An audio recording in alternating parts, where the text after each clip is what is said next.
I've driven across a lot of the country in my old Volkswagen camper, mountains, forests, coastlines, but nothing prepares you for the silence of West Texas. It's not the kind of quiet that soothes you. It's the kind that feels like the world has stopped breathing. My name's Mark Ellison, 46 years old, and for the last few months I've been traveling alone. I told people it was about freedom, about finally taking time off work, seeing the country, parking where the stars still mean something. But deep down, I think I just wanted to disappear for a while. When you lose enough pieces of your life, job, marriage, friends, the open road can feel like the only place that isn't judging you. That week, I was somewhere between Fort Stockton and Marathon, the kind of stretch where the radio fades into static and the only signs you see are warnings about fuel. I'd been driving since dawn, the desert sun flattening everything into a pale haze. Around mid-afternoon, I spotted a weathered sign nailed to a leaning post. Coyote Flats Campground, 6 miles. I hadn't seen another vehicle in almost an hour. The thought of stopping somewhere, even a half-forgotten place, felt like a relief. The road that led there wasn't on my map. It turned off the highway and narrowed to cracked asphalt, then dirt, winding between scrub brush and shallow ravines. My Volkswagen rattled like it was protesting every mile. The land was bare and endless. Dry mesquite, thorny ocotillo, the occasional rusted windmill. When I finally saw the campground, it wasn't much. 6 or 7 concrete pads, a faded office trailer, and what looked like an old shower house half swallowed by sand. The place was empty except for one other RV, a big white fifth wheel parked at the far end, its blinds drawn. I pulled into a spot near the middle, killed the engine, and just sat there for a minute. The air shimmered with heat. Nothing moved. No birds, no wind, just the ticking of the engine cooling. After a while, I climbed out, stretched my legs, and went to the office. The door was unlocked, the inside dim and stale smelling. A paper sign taped to the counter read, "Self-pay, $10 a night. Leave cash in the box." Next to it sat a rusted metal slot with a padlock that probably hadn't worked in years. I left a 10 anyway. Some habits die hard. Outside, the sunlight had started to lean west, the shadows long and sharp. I set up my small folding chair and watched the horizon bleed orange. For a while, I almost felt peace. The emptiness had a strange pull to it, like the world had stripped away all the noise. But as the light faded, the silence deepened. It wasn't just quiet, it was oppressive, like sound couldn't survive there. When the sun finally dropped, the desert turned black almost instantly. No moon, no glow on the horizon, just the kind of dark that feels physical, like you could trip over it. That's when I noticed the light. A single faint glow from the fifth wheel at the far end, pale yellow like a lantern or an old bulb. It flickered, then steadied. I figured someone was inside, maybe another traveler, but something about it felt wrong. The way it pulsed, the rhythm of it. Too slow to be a normal light, too deliberate to be random. I tried to brush it off, maybe a generator sputtering or a curtain moving in front of a lamp. Still, I couldn't shake the feeling that whoever was in there was aware of me, like that light was their way of saying, "I see you." Later that night, around midnight, I woke to the sound of gravel crunching. At first, I thought it was just the wind, except there wasn't any.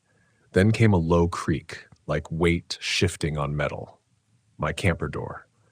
I froze. The Volkswagen isn't built for defense. The thin metal walls, the old latch, anyone could break in if they really wanted to.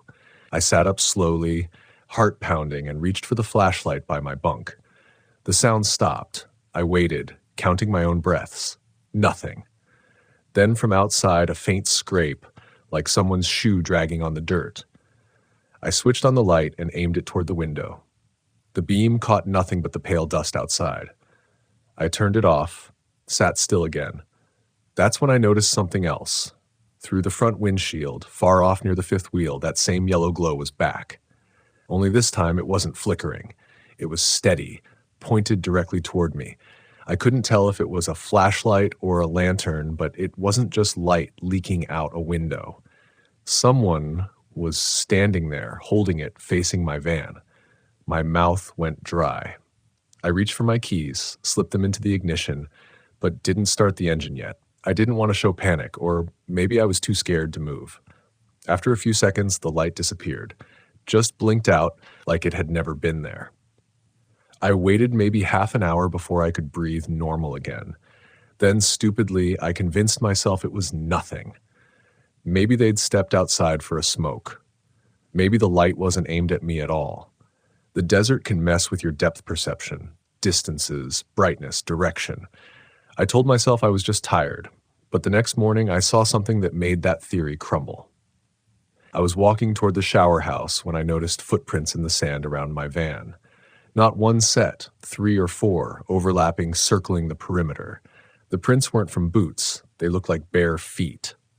I knelt down to look closer, and that's when I saw a dark smudge beneath my back door.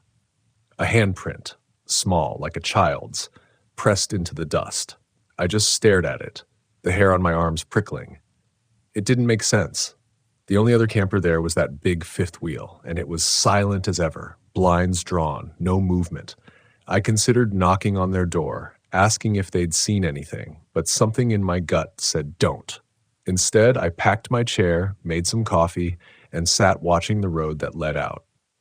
The morning heat was already rising, making the horizon shimmer. Around 9, I saw movement, a figure walking from behind the fifth wheel. They were too far to make out clearly, just a tall shape in the glare, moving slow, deliberate. They didn't look in my direction, just crossed the dirt road and disappeared into the brush. I waited for them to come back. They didn't. By noon, the heat was brutal. My van's thermometer read 103. I decided to stay one more night, only because the thought of driving in that kind of heat felt worse than staying put. I told myself I'd leave at dawn before the sun turned cruel again. But that night made me wish I'd left the second I saw those prints. By the time the sun began to sink again, I'd started to feel boxed in by the silence. The air itself seemed to hum, not with sound, but with pressure, like the heat had weight. I'd spent most of the afternoon inside the van, blinds drawn, drinking water that tasted faintly like rust and trying to convince myself that everything was fine. Still, every time I glanced toward that fifth wheel, I got that same uneasy pull in my chest, that instinct that something wasn't right. The RV hadn't moved all day, the curtains stayed closed, the door never opened, not once. I told myself someone could just be resting or working remotely or avoiding the heat. But the footprints, the handprint. That image had burned into my brain, a small hand pressed against my van door like someone had leaned in, testing the latch. When the evening finally came, the desert cooled fast.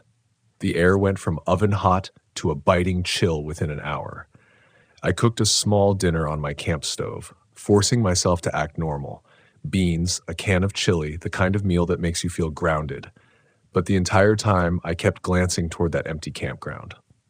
That's when I realized something. There were no insects. No buzzing, no chirping. Just that vast, hollow quiet that felt like the earth itself was holding its breath. As darkness spread, I told myself I'd stay awake, just one night of keeping watch. Then I'd leave at sunrise and forget the whole thing. Around 10 o'clock, I turned off my lights and sat in the driver's seat, watching through the windshield. My eyes adjusted to the dark, the faint outline of the other RV, the empty road beyond it, the skeletal brush swaying slightly in the wind that wasn't really there. Nothing moved. And then, in the reflection of my side mirror, something flickered. I turned. A small beam of light danced along the ground near the old shower house, like a flashlight being moved in slow, careful arcs. The movement was deliberate, searching. I killed the little fan inside the van, cutting the hum, and listened. My heartbeat was so loud it almost drowned everything else out. The light moved closer. I ducked low, barely breathing, and peeked through the corner of the curtain. The flashlight beam was maybe 30 feet away now, scanning the ground between the campsites. Then it went out. Just gone. I waited. Maybe 2 full minutes passed before I heard it, the soft crunch of feet on gravel heading toward my van. Every instinct screamed at me to start the engine, peel out, get the hell out of there. But something about that silence outside, The way the footsteps stopped and started made me feel like if I moved too soon, I'd trigger whatever was waiting. I reached for the handle of the driver's door, barely touched it, and froze again. A faint tap came from the back of the van. Once, then again. Not hard, not aggressive, just a slow, deliberate knock. I didn't move. It came again, 3 times now, measured, patient. I wanted to call out, but my throat had gone dry. Whoever it was didn't speak, didn't move around to the window. Just kept standing there, waiting. Then I heard it, a whisper. Too soft to make out words, but the tone chilled me.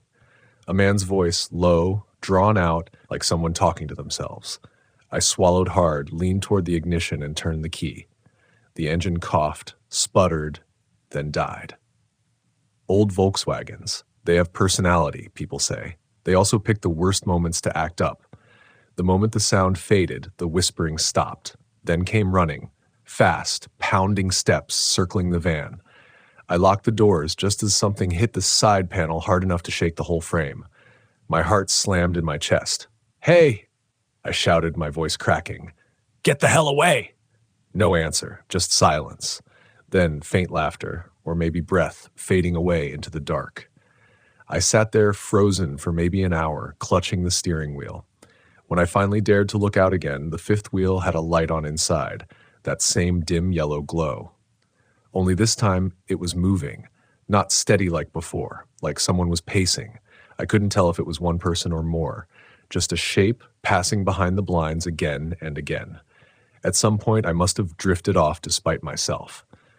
The next thing I knew, it was early morning, that washed-out light before sunrise. The air was cold enough to see my breath. I started the van. It fired up this time. No hesitation. I was shaking so bad my foot slipped off the clutch. I didn't even pack up, left the chair, the water jug, everything. I just drove. But maybe 5 miles down the road, I saw something that made me slam the brakes. A man was walking along the shoulder, heading in the same direction I was going. He was tall, wearing an oversized coat despite the heat that would come later. His face was shadowed by the brim of a hat, but I could see his hands. Dusty, raw-looking. He didn't turn as I slowed, didn't stick his thumb out, just kept walking. I told myself to keep driving, but my curiosity, or maybe guilt, made me glance in the rearview mirror. He had stopped. He was standing in the middle of the road, turned toward me. Even from that distance, I could tell. He was smiling. I pressed harder on the gas. Didn't look back again for 10 miles. By the time I reached the highway, the sun was climbing, heat already pouring across the desert. I felt safe again, or I told myself I did. I stopped at a roadside diner just outside Alpine, ordered coffee, and tried to piece together what the hell had happened. The waitress, mid-50s, worn face, kind eyes, noticed I was still shaking when she poured the second cup. "Rough night?" she asked. I nodded. "Camped out near an old place off 90. Coyote Flats, I think it's called." Her face changed. Not shock. More like recognition. "That place still open?" she asked quietly. "Sort of. Looked abandoned. Just one other camper out there." She didn't say anything for a while. Then she leaned in a little and said, "You didn't talk to him, did you?" "No," I said. "Why?" She glanced toward the window as if checking who might be listening. Then she said, "Used to be a family ran that place. Husband, wife, 2 kids. Closed it down after the older boy went missing. Folks said they moved, but some of the truckers who stopped through here, they say there's still lights out there some nights. People walking around." I stared at her. "So what? Ghosts?" She shook her head slowly. "No, honey. Not ghosts. People. The kind who don't want to be found." That sentence stayed with me all day. By afternoon, I was already 100 miles away, but the desert still felt like it was following me. Endless. Empty. Waiting. Every few miles, I'd check the mirrors, half expecting to see that figure again, walking the shoulder, smiling. I didn't camp again for a long time after that. Not in Texas. Maybe not anywhere that didn't have neighbors close enough to hear me if I screamed. But there's something about that night I still think about. Not the knocking, not the voice, not even the man in the coat. It's the quiet. The kind of quiet that seeps under your skin. Because out there, in that endless stretch of sand and sky, you realize something. The silence doesn't mean you're alone. It just means they're waiting for you to move first. For weeks afterward, I tried to forget. I told myself it was a misunderstanding, some drifter maybe, or a prank gone too far. That's what I wanted to believe. But fear doesn't vanish when the threat ends. It changes shape. It burrows under your skin into the places silence lives. I spent the next few nights at proper RV parks, the kind with kids running around and old couples sitting by campfires, places with light and noise. I'd force small talk at check-in, I'd laugh too loud, act casual. But every night when the wind shifted, I'd listen for those footsteps again. Sometimes I thought I heard them, faint crunches of gravel outside, just enough to jolt me awake. But when I'd look out, it was always empty, just the flicker of someone's campfire or the shadow of a moving tree. That's how fear tricks you. It doesn't need to show itself again. It just teaches your mind the shape of it, then lets you fill in the rest. By the time I made it into New Mexico, I hadn't slept through a night in weeks. My body kept running on that same pulse of adrenaline. Every sound meant danger. Every silence, every silence meant something was about to happen. And yet, part of me missed the desert. That's the strange thing about Texas. It gets in your head. There's a beauty there that hides behind the dread, the vastness, the endlessness. It can make you feel like a ghost yourself, like nothing in the world could touch you. But it also reminds you how small you are, how quickly you could disappear. I kept replaying that night over and over. The footprints, the knocking, the man on the road. But more than anything, that small handprint on the back of my van. Every time I thought about it, something in me twisted. There was something almost desperate about it. Not threatening, not like an attacker trying to break in. More like someone saying, "Don't go." Maybe that's what scared me most. The thought that whoever it was wasn't trying to hurt me. Maybe they were trying to keep me there. I know how that sounds, but I've learned that not everything in this world fits neatly into good or bad. Some things are just broken, human but warped by time, by isolation, by heat and emptiness. And maybe that's what I met out there. Something human that had forgotten how to be. A few months later, I passed through a small town outside Fort Davis. I stopped for gas, grabbed a soda, and sat on the curb, staring at the endless red stretch of desert beyond. There was a guy about my age sitting next to me, driving a dusty cattle truck. We got to talking, road stuff, weather, the kind of small talk men use to fill the silence. Eventually, I mentioned Coyote Flats. He stopped mid-sip. "You camp there?" "Yeah," I said carefully. "Why? You know it?" He nodded slowly. "Yeah. Couple folks I know used to live around that area. You're lucky, man." "Lucky?" "Yeah," he said. "Ain't a campground anymore. Hasn't been for years. Some people still use it, though, folks that don't want to be seen. Some tweakers, sure, but there's this one group, kind of cultish. They live out there sometimes, move around, don't talk to nobody. They watch the road, see who stops." He said it so casually, like he was talking about weather. But the way he looked at me, there was something else in it. Something like pity. I didn't say much after that. Just thanked him, finished my drink, and got back in the van. The road out of town wound through low, cracked hills, the horizon shimmering in the heat. And for the first time since that night, I let myself look in the rearview mirror without flinching. No one was there, no smiling figure, no shadow, just the empty road. But the truth is, I still think about those people, or whatever they were. The way they moved in silence, the way they watched, patient, like they had all the time in the world. I wonder what they saw in me, a trespasser, a threat, or just another soul who wandered too far from the lights. Because maybe that's what the desert does. It calls to the parts of you that are already half gone. I've been back to Texas since, not to camp, just passing through.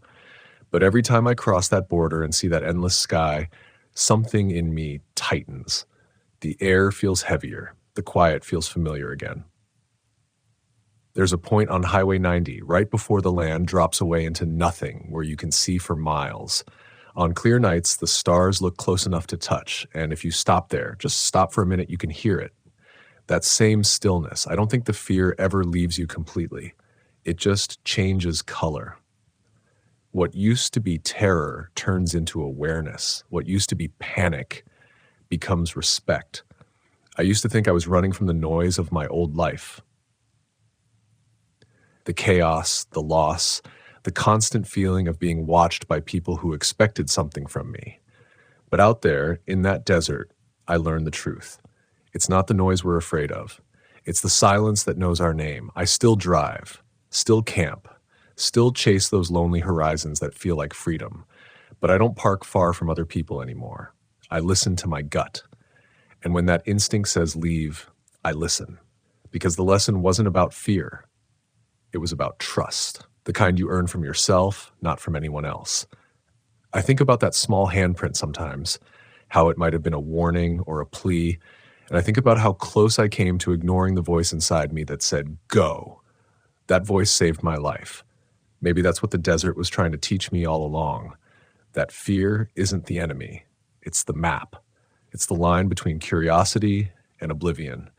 And sometimes the bravest thing you can do isn't to stay.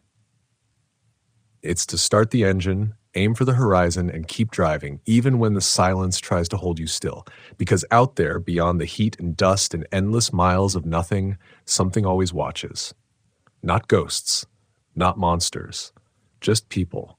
Some lost, some broken, some waiting for someone to make the same mistake they did.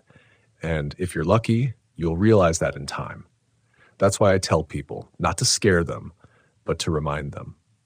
When you drive west and the land starts to flatten and the sky feels too big to be real, don't stop just because it's beautiful. Don't stop because you think you're alone. Don't stop because you see a sign half buried in sand that says Coyote Flats Campground. Keep driving, because in Texas, silence isn't empty. It remembers you.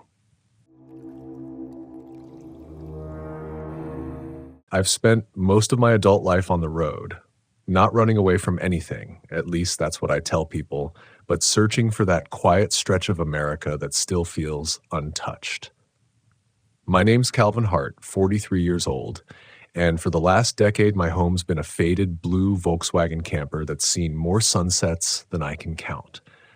When I rolled into Southern Illinois last spring, I wasn't looking for trouble. I just wanted silence, a break from the crowds out west. The map showed a place called Red Hollow Campground, tucked near an old farming town I'd never heard of. Cheap, rural, and open year-round. That's all I needed. The drive there was uneventful at first. Long stretches of two-lane highway, pale fields, the kind of stillness that makes your thoughts echo louder than the radio. But somewhere past dusk, the air changed. It's hard to explain. The wind lost its rhythm. The sky went from gold to steel gray without ever passing through twilight. Even my headlights seemed weaker, as if the darkness was swallowing the light faster than it should. When I finally pulled off onto the gravel road that led to the campground, the silence hit me. No crickets, no frogs, not even the hum of distant traffic. Just the crunch of my tires and the low whine of my engine cooling when I parked. The entrance sign leaned sideways. Red Hollow Campground. Family fun since 1974. The paint cracked, letters half gone. But there was a small wooden office lit from inside, so I figured the place was still running. Inside, the air smelled faintly of mold and coffee. An old man behind the counter looked up from a crossword, eyes milky but sharp. "Evenin'," he said. "Hey, you still got spots open?" He nodded slowly, took my cash without glancing at it, and handed me a handwritten receipt. "Site 12, down by the trees. Don't go past the creek after dark, road's washed out." That last line landed wrong. Not the words themselves, the tone. Like he was repeating something he didn't quite believe but wanted me to. I laughed it off, thanked him, and went back to the van. Site 12 was quiet. Too quiet. The trees pressed in thick and black, and though my headlights caught the reflective glint of another RV deeper down the lane, I couldn't see anyone moving inside. I told myself that was fine. I liked solitude. I cooked a quick dinner, read for a while, and turned in. Sometime after midnight, I woke to the sound of footsteps on gravel. Slow, deliberate. They stopped just outside my camper. I froze, holding my breath, listening. Then, nothing. Silence again. Thick and absolute.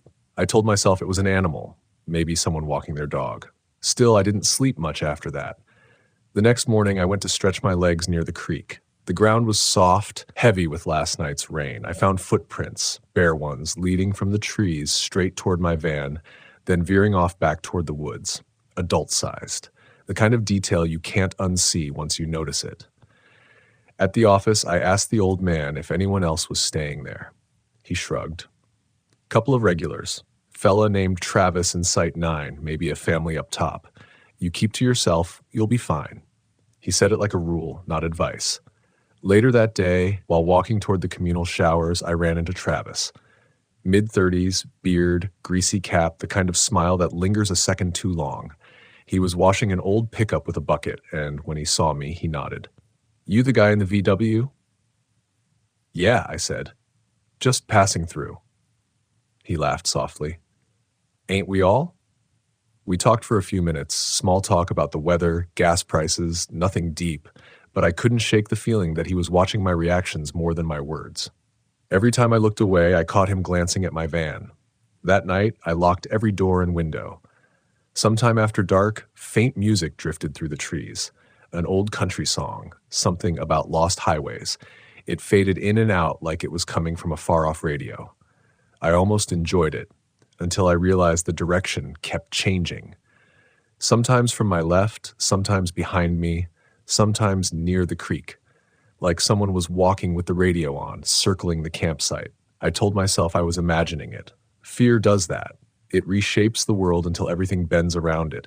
But when I stepped outside to check, the music stopped dead. That's when I saw the light, a faint, flickering lantern glow by the tree line, maybe 50 yards away.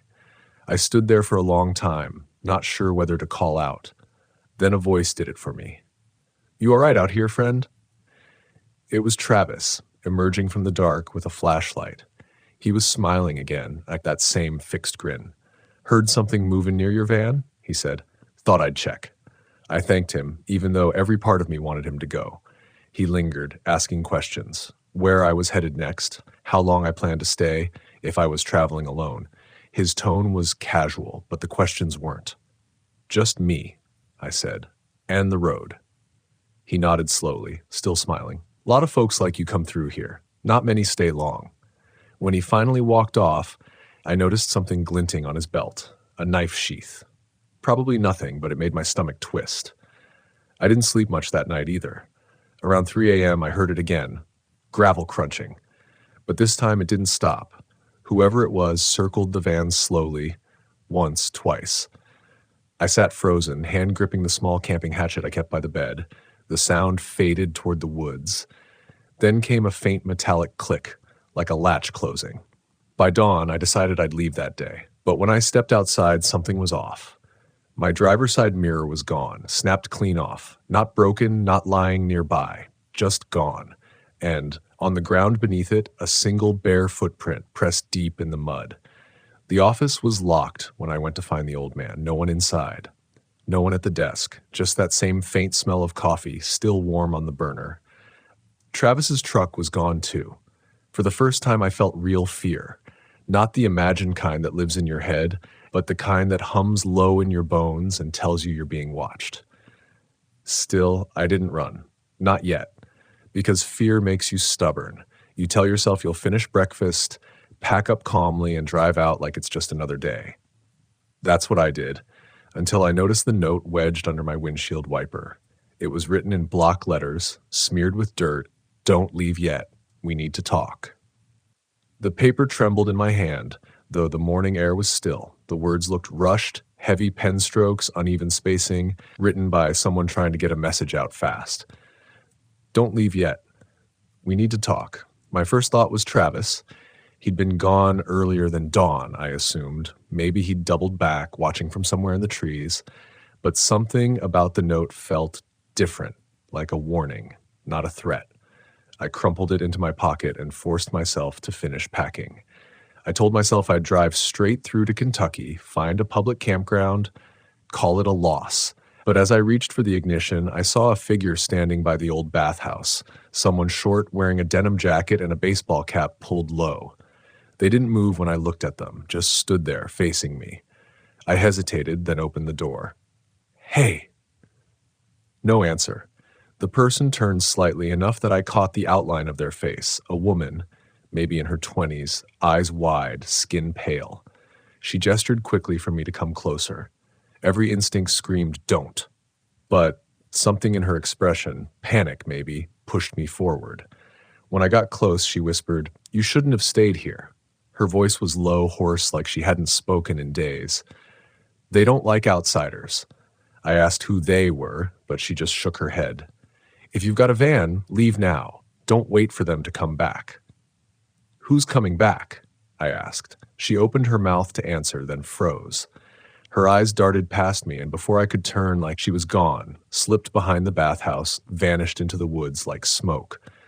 I ran around the other side, but there was no trace, just damp leaves and the faint sound of an engine somewhere far off.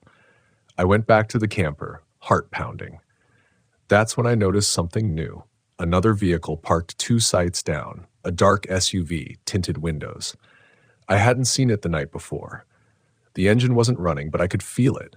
The sense that someone was inside, watching.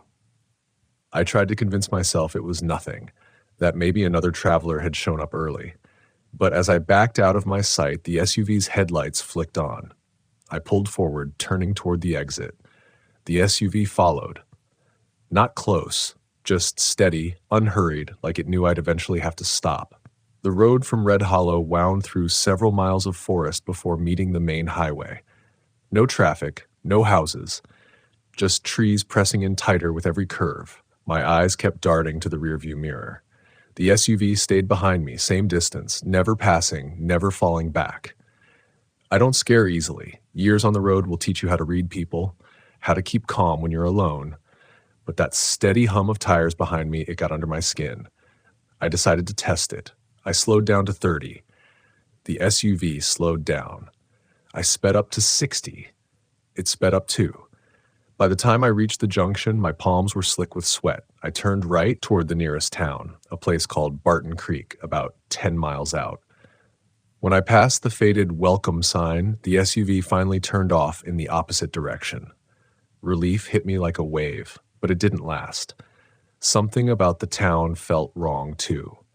Most of the shops were closed, their windows dark. The gas station sign still flickered, open, but no one stood behind the counter when I walked in. Just the hum of the cooler and a half-eaten sandwich on the counter, like someone had stepped away mid-bite. I filled up my tank anyway, left cash on the counter, and kept driving. I just wanted to put miles between me and Red Hollow. But 5 miles out, I saw it again. The SUV pulled over on the shoulder, hood up like it had broken down. I didn't slow down this time. But as I passed, I caught a glimpse through the open driver's door. No one inside. A chill ran through me. I drove until the road narrowed into farmland, then finally pulled into a small diner just outside of town. It was the kind of place that hadn't changed since the 70s. Formica tables, wood paneling, a bell over the door. Inside, a woman in an apron gave me a polite smile. "Morning," she said. "Coffee?" "Yeah, please," I said, sitting near the window. I could still see the road from there. No sign of the SUV. She poured the coffee, then lingered a little too long. "You staying at Red Hollow?" she asked casually. The words made my stomach drop. "How'd you know?" She didn't answer right away. Just wiped the counter in slow, deliberate circles. "Not many strangers come from that way," she said finally. "Place used to be busy. Families, fishermen, RV folks. Not anymore." "What happened to it?" She hesitated. "People went missing. Couple travelers, some locals. Sheriff said they probably got lost in the woods, but folks around here stopped asking questions after a while." Her tone was calm, but her eyes flicked toward the window, checking, just like I was. I asked if she'd ever heard of someone named Travis. She froze mid-motion. "You saw him?" "Yeah," I said. "He was camped near me." She leaned closer, lowering her voice. "You need to leave this county right now. That man's not what he says he is. He and the old man that runs the place, they lure people in, make it look like a normal campground. Then, when you're alone..." She trailed off, glancing toward the kitchen door. I wanted to ask more, but just then the bell over the door chimed. Travis walked in. He looked different, cleaner somehow, like he'd changed clothes, shaved. He smiled when he saw me. "Hey, friend, small world, huh?" The woman stiffened, set down the rag, and disappeared into the kitchen without a word. I forced a smile, every nerve screaming at me to run. "Didn't expect to see you here," I said. "Yeah, funny thing," he replied. I was heading the same direction when I thought I'd grab a bite before hitting the road. He sat down across from me without asking, like we were old friends. The waitress didn't come back. No one else was in the diner. "You get my note?" he asked casually, stirring the coffee she'd left on the counter. My stomach turned cold. "That was you?" He nodded, still smiling. "Didn't want you to take off too early. The owner's a little paranoid about strangers. Wanted to make sure you didn't misunderstand anything." Misunderstand what?" He leaned in, voice dropping. "That this is a quiet community. We look out for each other, and we don't like people snooping around asking questions." I tried to laugh it off. "Hey, I wasn't snooping, I was just camping." "Sure," he said. "You seem like a decent guy, so let me give you some advice." He paused, eyes locking on mine. "Don't tell anyone about what you saw at Red Hollow. Don't talk about me. Don't talk about the girl either." "The girl." He must have seen her too, or known she was there. I didn't respond. I just stood up, dropped a few bills on the table, and walked out. My hands were shaking so badly I could barely get the keys into the ignition. As I pulled away, I checked the mirror. Travis stood in the doorway of the diner, watching. Not moving. Just standing there, the same way the girl had by the bathhouse. I drove straight for the highway, no stops, no brakes. After 20 miles, I thought I'd lost him. After 30, I almost believed it. Then around mile 40, I saw it again. The SUV parked behind a line of trees, headlights off. For the next few miles, I kept my eyes locked on the rearview mirror. The trees blurred together, long streaks of gray and green sliding past, but my focus stayed behind me, on the space where that SUV had been. It didn't follow. Not right away. But I couldn't shake the feeling that the game had changed, that this wasn't just bad luck or paranoia anymore. Someone was tracking me, methodically, patiently, like they'd done this before. The road dipped through an old bridge, then rose back up into farmland. The sun hung low, too bright, washing the world in the same pale yellow that had started this whole thing. I could almost convince myself it was over until I saw dust in the mirror. A faint plume rising from the road behind me. Then, headlights. They grew closer with every bend, smooth and steady. Whoever was driving wasn't in a hurry. They were matching my speed perfectly, keeping just enough distance to stay unreadable. I told myself to stay calm, think logically. Maybe it wasn't them. Maybe it was some local taking the same route. But every time I changed lanes or slowed slightly, the SUV mirrored me exactly. Then my gas light came on, that sick, slow blink of orange like a countdown. I'd filled up earlier, but the gauge was dropping faster than it should have. My first thought was panic. Had someone siphoned my tank while I slept? The road sign ahead read next services, 14 miles. 14 miles, I might make it. I pressed harder on the gas, engine whining. The VW wasn't built for speed, but it could hold a steady pace if you begged it to. The fields blurred past, open and endless. No houses, no people, just me, the van, and that black shape growing larger in the mirror.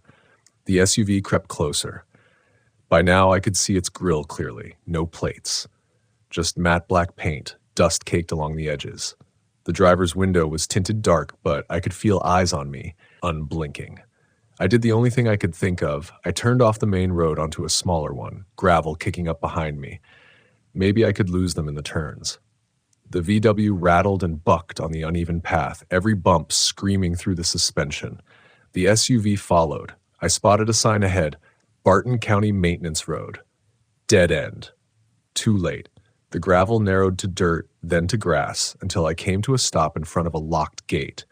Beyond it stretched open farmland, a rusted water tower leaning against the sky.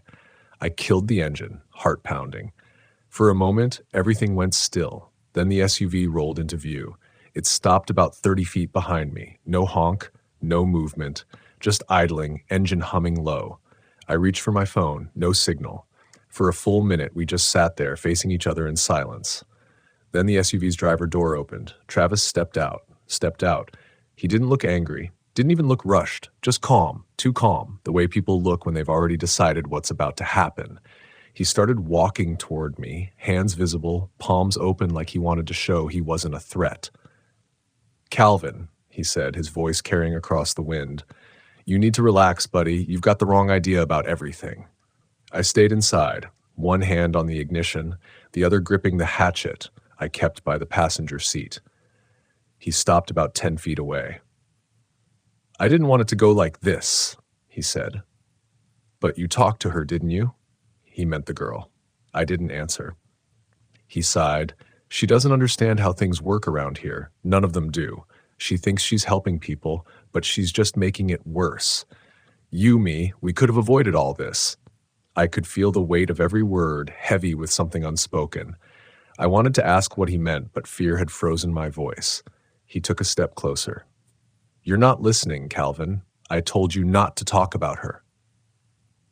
Something in me snapped. I turned the key, floored the gas. The van lurched forward, clipping the gate. It held for a second, then gave way with a crack. I sped through, grass whipping against the sides, engine roaring in protest. In the mirror, Travis ran back to the SUV. I didn't look back again. Not until I hit the next paved road, 10 minutes later. He was gone.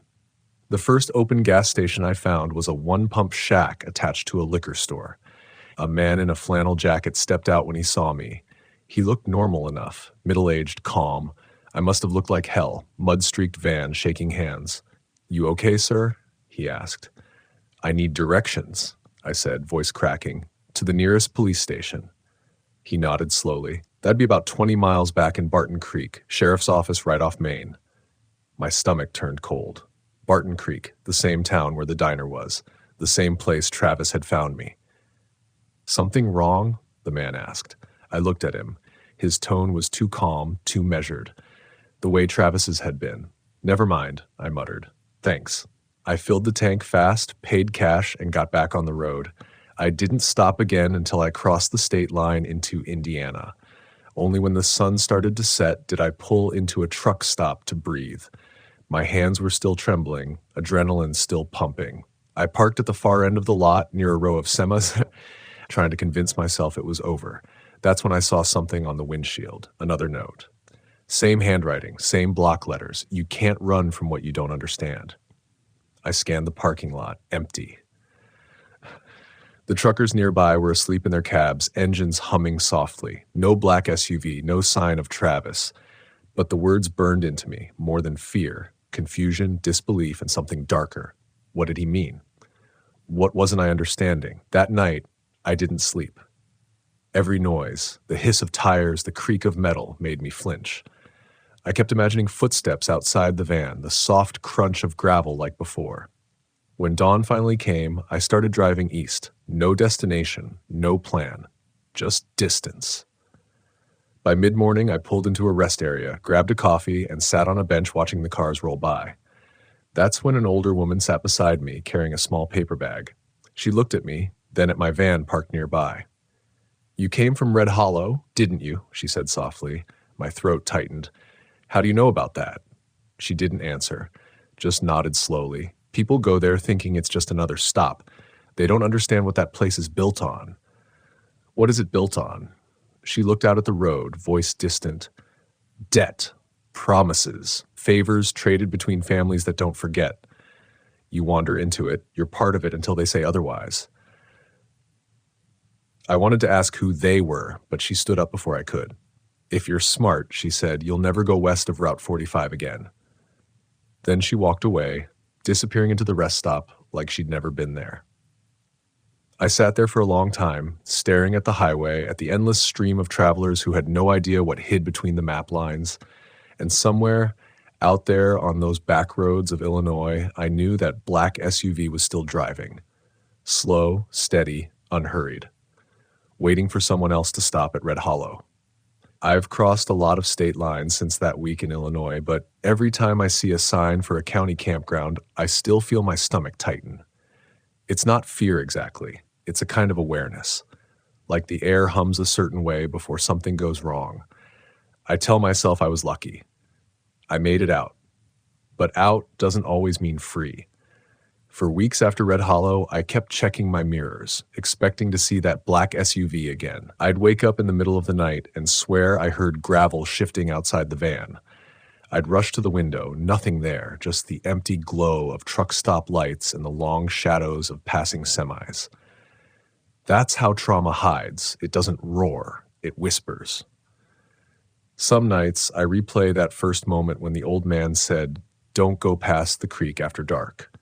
Back then, I thought it was superstition, a local quirk.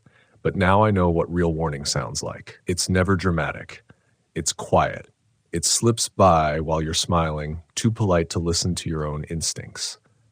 I used to think the scariest part of being a solo traveler was getting lost. Turns out it's being found by the wrong people. What still eats at me isn't what happened, but what didn't. The girl, whoever she was, vanished without a trace. The old man at the office disappeared too. And Travis, he could be anywhere. Every gas station, every campground, every stranger who says, "Small world, huh?" Maybe that's how people like him survive. They blend into the kindness of rural America, wearing it like camouflage. The smile, the friendly wave, the harmless questions, all of it part of the same mask. I think about the lesson every time I pull into a new site. I still camp alone, still park beneath the trees and watch the light fade, but I walk the perimeter now. I notice the footprints, the tire marks. I look for cameras, for signs that someone's been watching. Paranoia? Maybe. But paranoia is just fear that's earned its credentials. The road teaches you strange things about trust. It teaches you how fast it can turn, how a conversation about the weather can become a trap, how a helping hand can lead you off the map, and how the only compass that really matters is the one buried in your gut, the one that whispers something's wrong before your brain catches up. I used to ignore that voice. Not anymore. Because out here, the danger isn't the dark, it's the people who know how to live inside it. Sometimes when I stop for the night and shut off the lights, I sit in the driver's seat and listen to the night sounds, the wind in the trees, the distant howl of something wild. And when it's quiet enough, I can almost hear the gravel shifting again, that faint rhythm of footsteps circling a van that isn't there anymore. Maybe it's memory, maybe it's warning. Either way, I pay attention. Because I've learned that survival on the road isn't about strength, it's about listening. Listening to the way someone laughs when they lie. Listening to what the forest doesn't say when the night goes still. Listening to the instinct that tells you to leave before dawn. I don't tell people the full story anymore. They just smile and say I'm being dramatic, that small towns are safe, that not everyone's out to get you. And maybe they're right, but I know what I saw. And more than that, I know how it felt. That feeling when every friendly word carries a second meaning. When you realize you're not a guest, you're a target. When you start to understand that evil doesn't always come in a mask or with a weapon, sometimes it just wears a smile and waits for you to trust it. So if you ever find yourself out there, on a quiet back road in Illinois, or anywhere the map turns gray and the lights thin out, remember this. Fear isn't your enemy. Fear is your early warning system. Listen to it, because somewhere out there, at the edge of some forgotten campground, the gravel still shifts at night, and someone, patient as time itself, is still waiting for another traveler to ignore that feeling in their gut.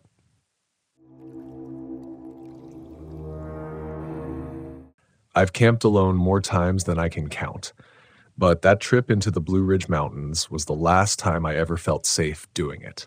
My name's Eli Mercer, 45 years old then, a freelance photographer who made a habit of chasing silence. I'd always thought of the mountains as sacred, soft green cathedrals where the world slowed down enough for a man to hear himself think. That weekend, I wanted nothing more than a few days of solitude, a break from deadlines and screens, just me, my old Volkswagen Westphalia, and the endless hush of pine and fog. The Blue Ridge had a way of making me feel small, but safe, like the earth itself was keeping watch. That's what I told myself as I wound my way up the narrow mountain roads, the van's engine humming steady against the rising elevation. By late afternoon, the light had turned a heavy gold, slanting through the trees like the last rays before confession. I had planned to camp near an old fire road outside Linville Gorge, a spot someone had marked on a travel forum as quiet but accessible. It was more than quiet. It was hollow. The air changed as soon as I left the main road, still pine-scented but heavier somehow, as if the forest itself were holding its breath. My cell service cut out halfway up the trail, and I felt that familiar flicker of isolation I used to chase in my 20s, before solitude had started to feel like exposure. The site wasn't much, just a clearing with a ring of stones where others had burned their nights away before me. Behind it, the ridge dropped into a steep ravine swallowed in mist. You could hear the creek below, faint and rhythmic, like someone breathing through the trees. I parked the van, stepped out, and stretched my back until it popped. The only sound was the cooling tick of the engine, not even birds. I noticed that, and I remember thinking, strange. Usually this hour brings a chorus, but I shook it off. Maybe the wind was wrong, or maybe I'd scared them with the van. That's how it started, with excuses. Little ones that seemed harmless at first. I set up camp, lit a small fire, and pulled out my camera to catch the last light filtering through the treetops. The air smelled faintly metallic, like wet iron or old blood, but I told myself it was just the mineral in the soil. The camera kept struggling to focus, lens fogging even though the air wasn't particularly damp. I took it as a sign the old thing was finally giving up. Night came quicker than I expected. In the Blue Ridge, twilight doesn't fade. It drops like a curtain. One moment you're wrapped in gold, the next you're blind, except for the orange flicker of your fire. I sat there eating from a tin of chili, listening to the wood crack and pop, trying to ease into the quiet. But that quiet had a shape. It pressed in from all sides. I kept glancing up from my bowl, certain I'd hear footsteps or a branch snap in the dark. Nothing, just the forest breathing. Around 9, I decided to turn in. I shut off the fire, climbed into the van, and cracked a window to let the cool mountain air in. The night smelled clean again, like pine and dew. I almost felt foolish for being so tense earlier. As I drifted towards sleep, I told myself this was why I came out here, to reset my mind, to stop overanalyzing every sound. But sometime after midnight, I woke to the unmistakable sound of tapping. It was faint, rhythmic. Not a knock exactly, more like a fingernail brushing the metal panel of the van. I froze, eyes open in the dark, heart pulsing in my ears. The sound came again. Tap, tap, tap, pause, tap. I waited for it to stop. When it didn't, I sat up slowly, peering through the small rear window. Nothing but blackness. I told myself it was probably a branch swaying in the wind, brushing against the van. Logical. Simple. But when I stepped outside to check, the trees were still. No wind at all, and the nearest branch was several feet away from the van. The tapping had stopped. I remember standing there barefoot in the dirt, the night air crawling across my skin, feeling both exposed and ridiculous. I laughed under my breath, shaking my head. "You're tired, Eli," I muttered. "You're just hearing things." That's what denial feels like, not disbelief, but a kind of gentle reasoning. A soft voice that tells you it's fine. Don't make it a thing. I crawled back into the van and forced myself to sleep. The next morning was all sunlight and apology. Birds were back. The air felt light again. I made coffee on the small propane stove, took a few photos of the ridgeline, and convinced myself that what happened last night was nothing. I even texted my friend Jacob once I got a signal. Slept in the van. Creepy woods, but peaceful now. He sent back a thumbs up and a joke about Bigfoot. The day went smooth enough. I hiked a short trail that wound down toward the creek and found remnants of an old wooden bridge half collapsed into the water. The structure looked burned in places, blackened beams half swallowed by moss. I crouched to take a picture and noticed something etched into one of the planks, a set of initials, M+J, followed by a date, 2014. 8 years ago. It wasn't unusual, but I felt a sudden, inexplicable sadness, like whoever carved it never made it back to see it again. By the time I climbed back to camp, clouds were rolling over the ridge, thick and fast. The air cooled sharply. I decided to stay one more night. I'd already paid for the site online, and I hated the idea of packing up in the rain. That's how I justified it. That's how I stayed when I should have left. The storm hit just after sunset. The rain came hard, slamming against the van roof like gravel. I watched the world outside vanish into mist and sound, then lay back, letting the drumming of the rain pull me into a kind of uneasy trance. That's when I heard it again, the tapping.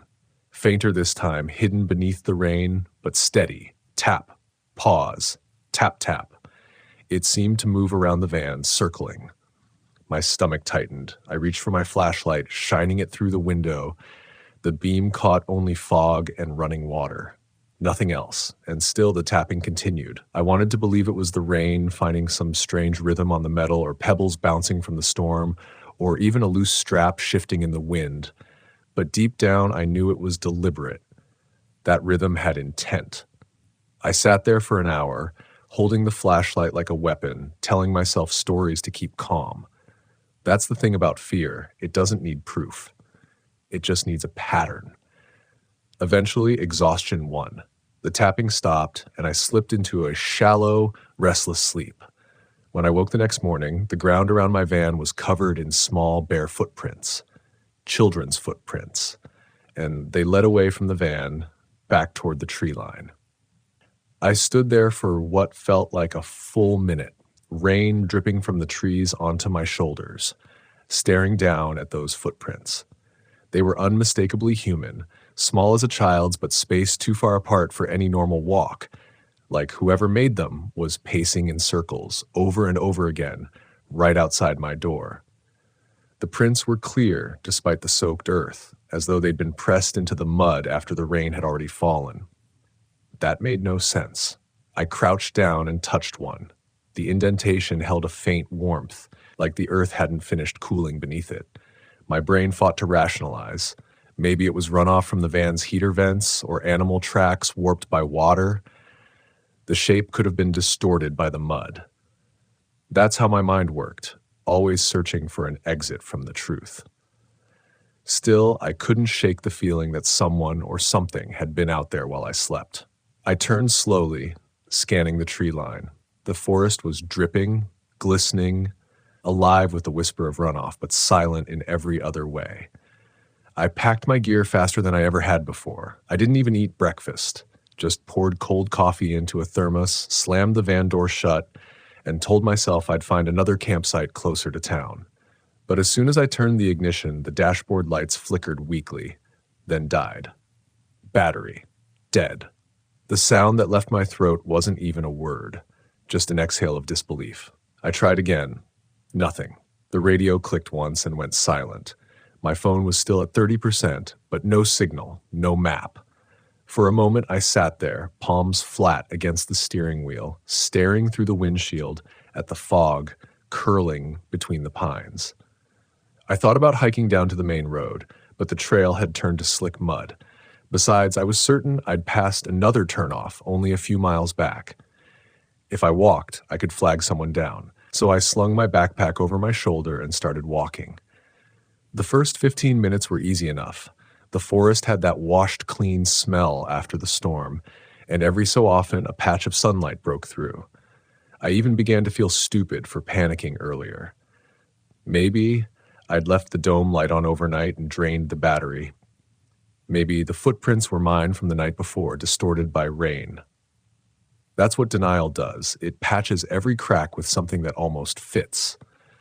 I'd been walking half an hour when I noticed something strange. I should have reached the turnoff by now. The trail looked familiar, but not in the way I expected. The same jagged stump, the same split boulder. I could have sworn I'd passed them before. I checked my compass app. It spun aimlessly. The GPS couldn't locate me. A pulse of anxiety rose in my chest. I turned around, started back the way I'd come, certain I'd just taken a wrong branch of the trail. But the farther I walked, the less certain I became.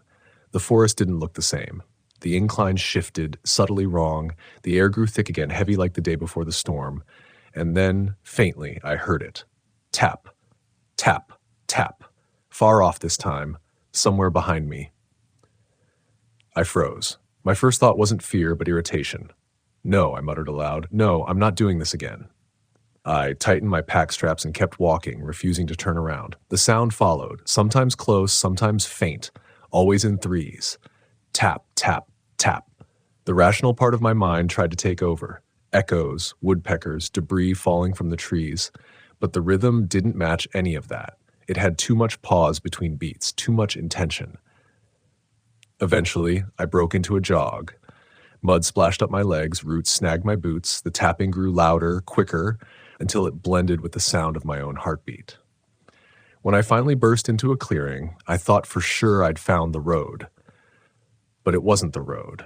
It was my campsite. I stopped dead. My van sat exactly where I'd left it, mud-caked and still. My footprints, my real ones, were fresh in the ground, leading right back to it. Somehow, after walking nearly an hour in one direction, I'd loop back to the same place. The rationalization came instantly, desperate. I must have walked in a circle. Easy mistake in the fog. Just orient wrong once and you double back. I clung to that explanation like a life raft. But what I couldn't explain was the new set of footprints. Larger ones, adult-sized. And they weren't mine. They came from the opposite side of the clearing, stopped right beside the van's driver door, then disappeared again into the woods. Every instinct screamed at me to leave, to walk, run, crawl, whatever it took to get down that mountain. But I stood there frozen, listening to the forest breathe. Then I heard another sound, a low creak, the unmistakable groan of a hinge, the van door. My body moved before my mind did. I sprinted toward it, yanked the door open, and found the interior empty. Everything was exactly where I'd left it, except the glove box was open. Inside was an old photograph I didn't recognize. It was damp, edges curled, black and white like something from decades ago. It showed a family of three, father, mother, little girl, standing beside what looked like the same model of Volkswagen, maybe even the same van. On the back, scrawled in faded ink, was one word, stay. My mouth went dry. My first reaction wasn't terror. It was anger. I convinced myself someone was messing with me, some local or another camper playing a cruel joke. Maybe they'd followed me here, seen I was alone, but wanted to scare me off their land. It had to be that. Had to. I slammed the glove box shut, locked the doors, and sat there breathing hard until my chest hurt. Then I tried the ignition again. This time, the van started. Relief washed over me, so fast it made me dizzy. I didn't think. I threw it into gear and tore down that muddy trail, windshield wipers squealing against the glass. The forest blurred past green and black until finally the trees thinned and I hit the main road. I drove until I found a small gas station in a town called Spruce Pine, and only then did I let myself stop. The man at the counter looked at me like I'd crawled out of a war zone. I bought coffee, filled up, and asked if he knew of any old campsites or forest roads near Linville Gorge. He nodded slowly, chewing his lip. Yeah, he said. But folks don't really go up that way anymore. Landslides closed most of it off. You probably ended up near the old fire road. That place burned back in 2014. Family got trapped up there in their van. My stomach dropped. A family? I asked. He nodded again. Man, wife, little girl. Fire spread fast. They found the van, but he trailed off, shaking his head. You sure you were up there? There ain't supposed to be any road left. I didn't know what to say. The photograph was still in my jacket pocket. I could feel its damp edge against my fingers. That night, I checked into a cheap roadside motel. The room smelled like mildew and old smoke, but I didn't care. I locked the door, drew the curtains, and sat on the bed staring at the photo under the dim lamp. The faces were clearer now that it had dried. The father's eyes were kind. The mother's hand rested gently on the girl's shoulder. But there was something behind them, a faint shadow in the trees, a shape that didn't belong. And though I tried to convince myself it was just damage to the film, I couldn't help noticing that it stood right where my van had been parked. That was the moment denial finally cracked, because I realized those footprints weren't from the past. Something had been there with me. I didn't sleep that night in the motel. Not even for a second. Every time I closed my eyes, I heard the sound again. Soft, deliberate tapping. Not from outside the room, but somewhere deep inside my memory, like it had rooted itself there, waiting. By sunrise, I'd made up my mind. I told myself I'd drive back into town, find the ranger station, and tell them everything about the footprints, the photo, the sound. But even as I rehearsed the story in my head, I could hear how it would sound to someone else. Another tired man spooked by his own shadow, another outsider reading too much into a bad weekend. That's the curse of denial. It doesn't vanish once the danger's gone. It lingers, whispering that maybe you imagined it all. Still, I had to go back. I needed to see it in daylight, prove to myself that there was a rational explanation. By mid-morning, I was back on the mountain road, the van humming steady as if nothing had ever been wrong. The sky was bright, clear, innocent.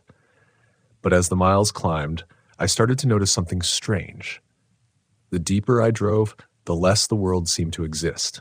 No birds, no other vehicles, no wind, just that same thick, motionless air pressing down on the ridge. The entrance to the fire road looked narrower than before, half swallowed by vines and runoff. A fallen tree had nearly blocked it, but I managed to ease the van through. The dirt was still damp, tire tracks from my previous trip visible in the mud. For a while, I saw nothing, just the usual wilderness, glistening and green. Then I reached the clearing. Only, it wasn't a clearing anymore. The ground where I had camped was overgrown, the fire ring half buried under grass and vines. The place looked old, abandoned, not like 2 days had passed, but years. I stepped out, feeling the soft give of the earth beneath my boots. My breath came fast, shallow. I told myself it was just the weather, just how quickly nature reclaims its space. But something inside me knew better. I knelt where the van had been parked and brushed my hand through the dirt.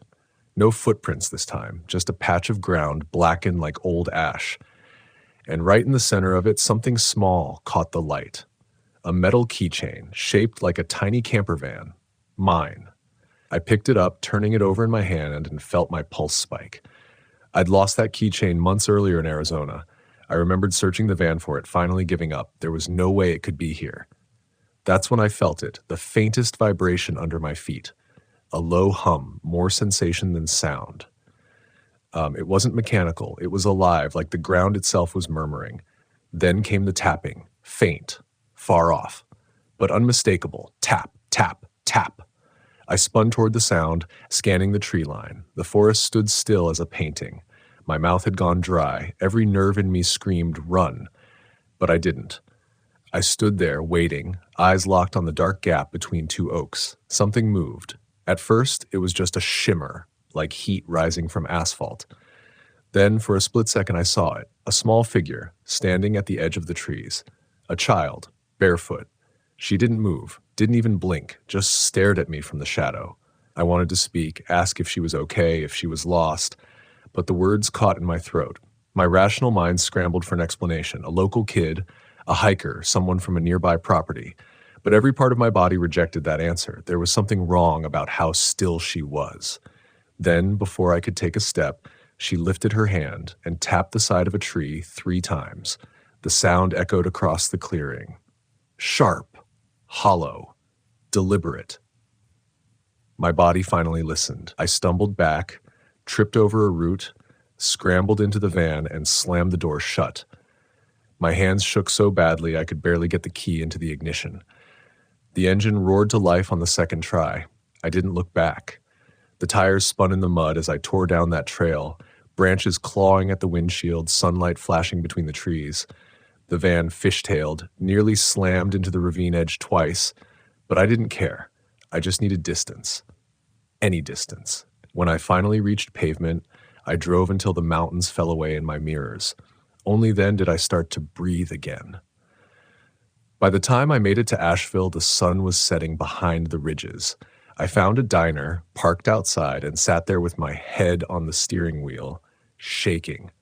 A waitress eventually came out to ask if I was okay.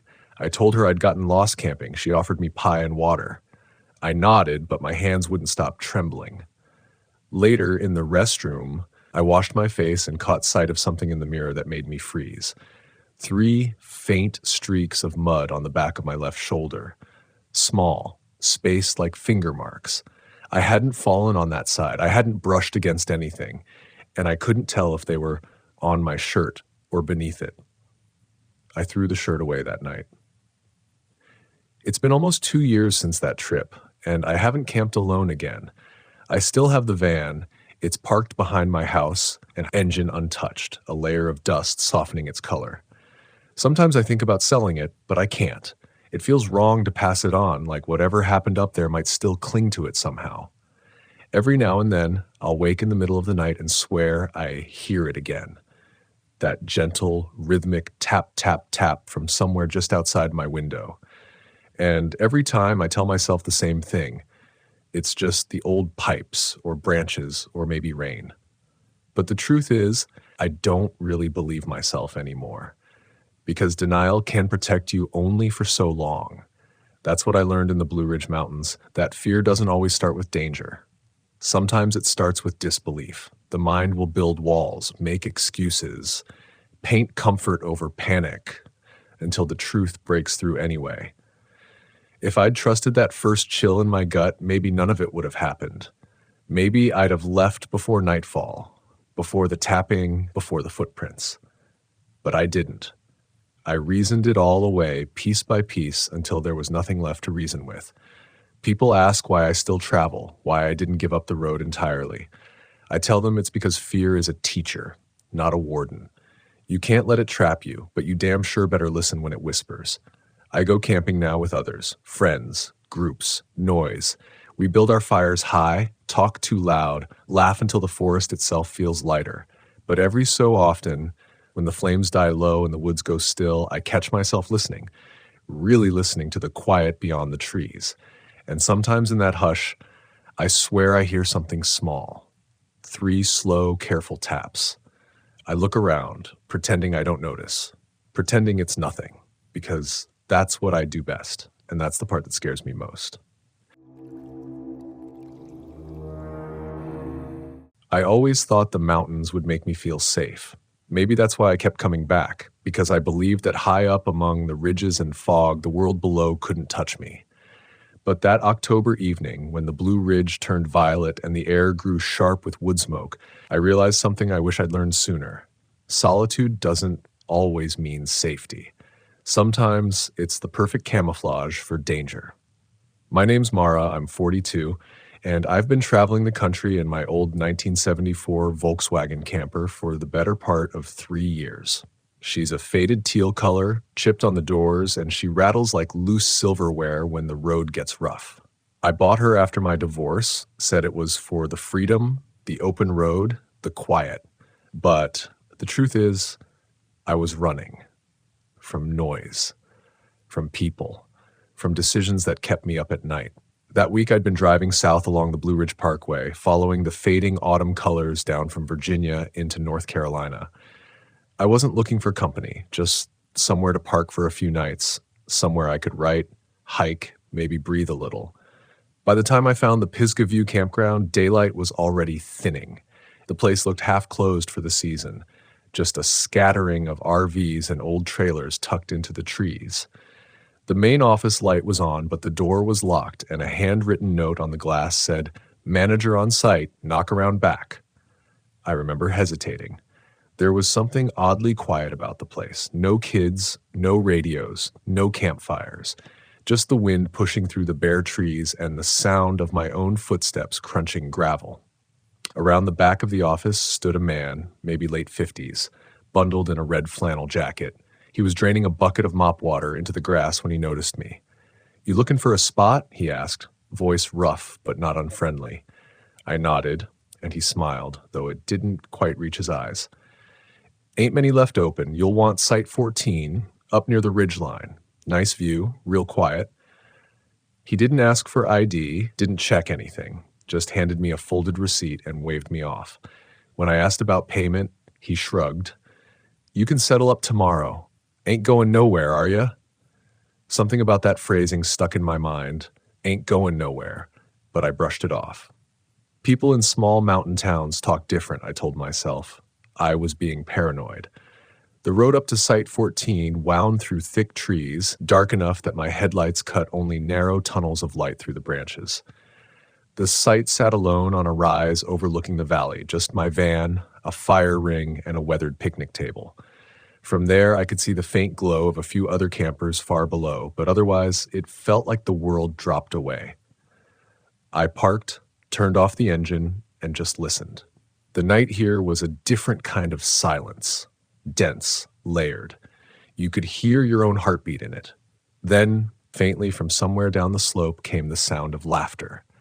Low, male, distant, not friendly laughter, the kind that stops too quickly. I told myself it was just other campers, people drinking, swapping stories.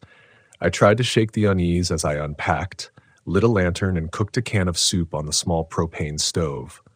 The warm smell filled the van, grounding me, and after a while, I felt stupid for being jumpy. I locked the doors, cracked a window, and climbed into the bunk. But sleep didn't come easy. Sometime after midnight, I woke to the faint hum of another engine. Through the slats of my curtain, I saw headlights moving slowly along the road below. Not fast, just creeping. I waited for them to pass. They didn't. The engine idled, low and steady, then cut off. Silence. I sat up, heart pounding. I thought about getting out, looking, but my body wouldn't move. The cold crept in through the seams of the van, and every sound seemed magnified, the ticking of the cooling engine, the whisper of wind on the canvas pop-top. Then I heard it, footsteps, crunching softly on the gravel outside my van. Slow, careful, like someone trying not to be heard. I held my breath. The footsteps stopped just by the driver's door, then came a faint scrape, metal against metal. My hand moved for the flashlight near the bed, but I froze before turning it on. Whoever it was, they were testing the handle. I wanted to yell, but fear does strange things. It doesn't always make you loud. Sometimes it just makes you still. After a long pause, the footsteps backed away. The crunch of gravel faded, then nothing. I waited. 10 minutes, maybe 20. Then slowly, I leaned forward and peeked through the curtain. The night was empty. No headlights, no movement, just mist rolling in across the ridge. That's when I saw it on the driver's side mirror. A greasy handprint, smudged, fresh. I told myself it could have been from earlier, maybe from the gas station that afternoon. But deep down, I knew better. The next morning, the world felt strangely normal. Sunlight filtered through the fog, birds calling from the pines. The handprint was still there, though, clearer now. I wiped it off before I could think too hard about it. When I went down to the office to pay, the red flannel man wasn't there. Instead, a woman in her 30s stood behind the counter, sorting mail. I asked if the man was around, said he'd given me Site 14. She frowned. "There's no one else working here this week," she said. "My husband's out in Asheville. You sure you talked to someone last night?" I stared at her, trying to find words. Tall guy, red jacket, gray hair, said his name was. But I realized he'd never told me his name. She shook her head slowly. "Ma'am, I think you must have seen one of the locals. Folks come through sometimes, say they're staff, try to get cash or get you to move to a spot that ain't on our map." My stomach dropped. Why would they do that? Her answer was quiet. Because up here, some people don't like outsiders camping alone. That's when I remembered his words again. "You ain't going nowhere, are ya?" And for the first time, I realized maybe it hadn't been a question. Maybe it was a promise. I drove back up the ridge right after that, ready to pack and leave. But when I reached my site, something was off. The ground under my van was disturbed, fresh boot prints circling the vehicle. And tucked beneath my windshield wiper was a piece of paper folded twice. On the outside, written in shaky pen, were 3 words, "You were right."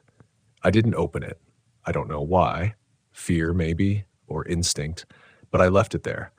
I slammed the van into gear, turned around, and didn't stop until I was 20 miles down the mountain, parked at a diner off Route 276. Only then did I breathe again. I told myself I was overreacting. Maybe it was some cruel prank. Maybe that woman just didn't know her coworker had shown up. Maybe. But even as I sat there, staring out at the misted ridges in the distance, I couldn't shake the feeling that someone was still watching. And when I finally stepped out to stretch my legs, I saw something that made my stomach turn. On the back of my van, traced faintly into the layer of dust, were the same 3 words, "You were right."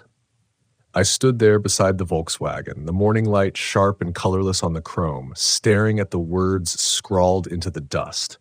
You were right. Right about what? That I shouldn't have come? That the mountains aren't as quiet as they look? That maybe, just maybe, solitude was never meant to feel this lonely? The letters were faint, but they hadn't been there when I left the campsite. Someone had followed me. Or worse, they'd already been nearby when I'd stopped here, watching me from another car, waiting for me to step away. I glanced around the diner lot. Only 3 vehicles sat scattered across the gravel. A rusty Ford pickup with a tarp in the back, a white sedan caked in dust, and a forest green Jeep idling by the gas pumps. Inside the diner, 2 truckers sat at the counter, laughing over coffee. Nobody looked my way. Still, every instinct screamed to get back in the van and drive. But drive where? I was miles from anywhere, and whoever had left that message, they knew that.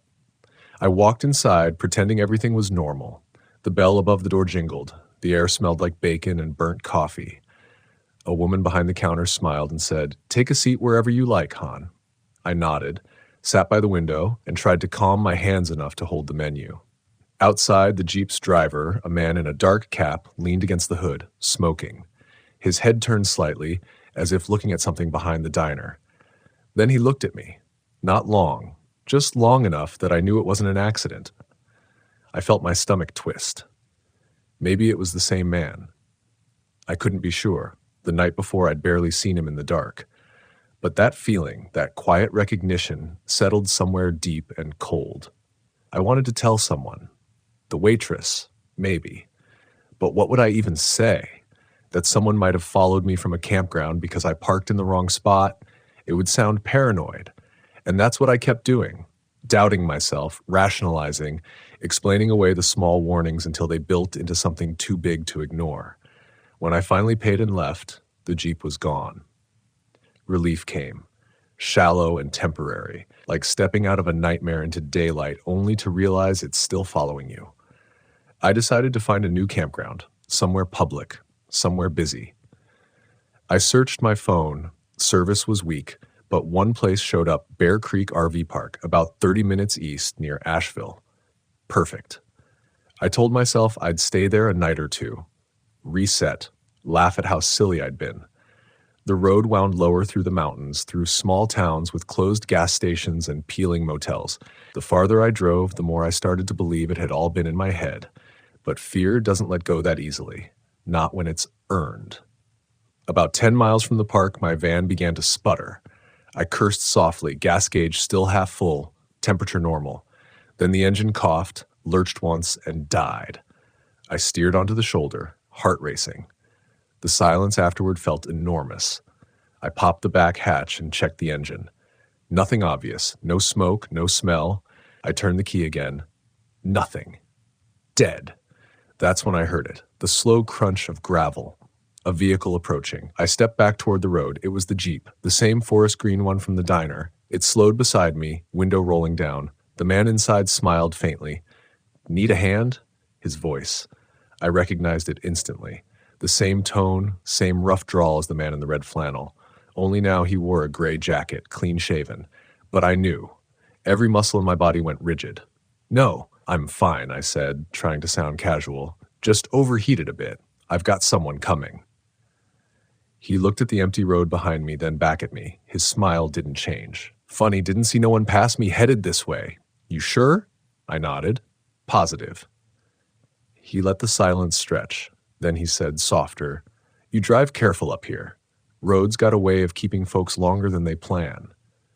Then he rolled the window up, eased the Jeep forward, and disappeared around the curve.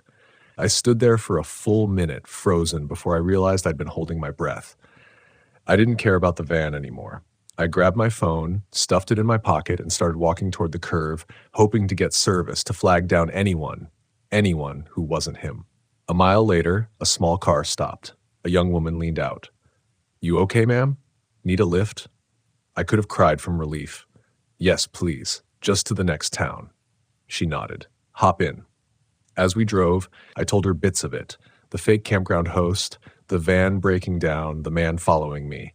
She listened, eyes wide, then said quietly, "You should talk to the sheriff in Asheville. Stuff like that's been happening more lately. People pretending to help campers, especially women alone. They scope out gear, wallets, sometimes worse." I felt sick. "So it's real?" She nodded grimly. "My cousin works in law enforcement. Said they found a van a few months back, abandoned in the same area. Belonged to a woman from Tennessee.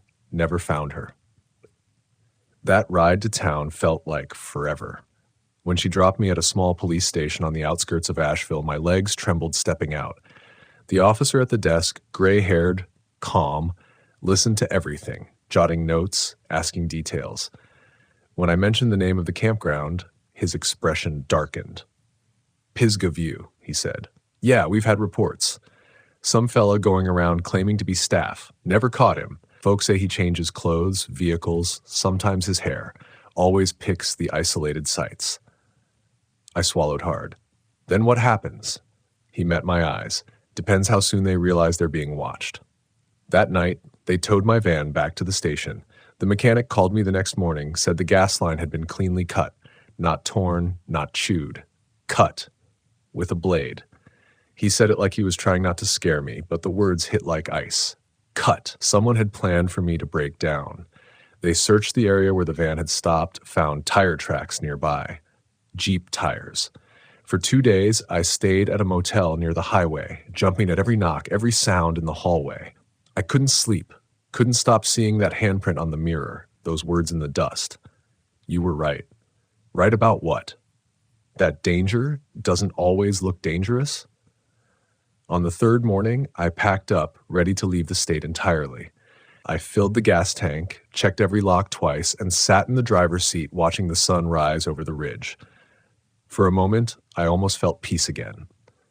Then, in the rearview mirror, I saw it. A Jeep, forest green, parked 3 rows behind me, engine. I didn't wait to see who was inside. I pulled onto the road, heart hammering, and drove until the mountains fell away behind me and the landscape flattened into open highway. Only then did I start to breathe again. I never saw him after that, not once. But sometimes when I park the van at night and the woods go still, I think I hear footsteps outside. The soft crunch of gravel, the faint scrape of metal on metal. And I remember what the woman at the office said: some people don't like outsiders camping alone. But that's not the truth. Not really. It's not that they don't like you. It's that they notice you. They see your habits, your trust, your quiet. They count on your hesitation. They wait for you to explain away what your gut already knows. And the lesson I learned out there in those fog-wrapped mountains is simple but heavy. Your instincts aren't paranoia. They're the echo of every person who ignored a warning and didn't get a second chance. So now, every time I lock that van door, every time I park somewhere new, I listen to the silence, not to feel safe, but to remember what it cost me to survive it. Because I was right. And next time, I'll listen. There's something strange about silence after fear. When the adrenaline drains and your heartbeat finally slows, it's not peace that comes next. It's clarity. Clarity so sharp it cuts through everything else. I used to think fear was the enemy. That being afraid meant I was weak or naive or not built for this kind of life. Alone, on the road, chasing quiet places. But fear isn't the problem. Fear is the language of instinct. It's your body's last way of saying, pay attention when your mind is too busy making excuses. I look back now and I can trace every moment where I hesitated, where I told myself I was overreacting, that I should be polite, that people are mostly good, and maybe most are. But not all. The dangerous ones. They count on your hesitation. They thrive in it. They see your kindness as an invitation, your silence as permission, your trust as opportunity.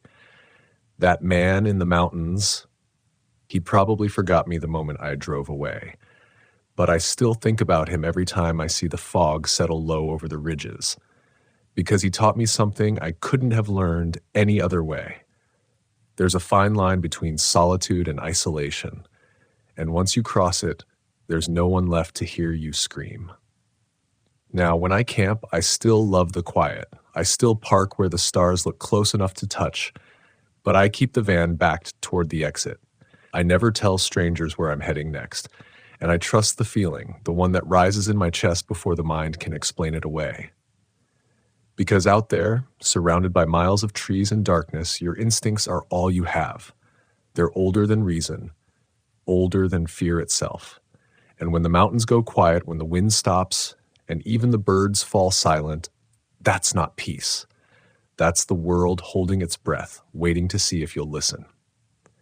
So, if you ever find yourself camping alone in North Carolina, and the fog rolls in thick and slow, and someone tells you, "You ain't going nowhere, are ya?" Don't smile and nod. Don't wait for proof. Just trust yourself and go.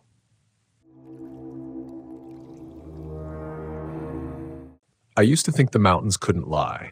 You look at them, those blue-gray spines along the horizon, and they seem honest, steady, eternal, the kind of place where you can breathe again. But last summer, somewhere deep in the San Juan Range of southern Colorado, I learned that even mountains have shadows that don't move with the sun. And I'll never forget how it felt to be alone among them when the truth started to shift beneath me.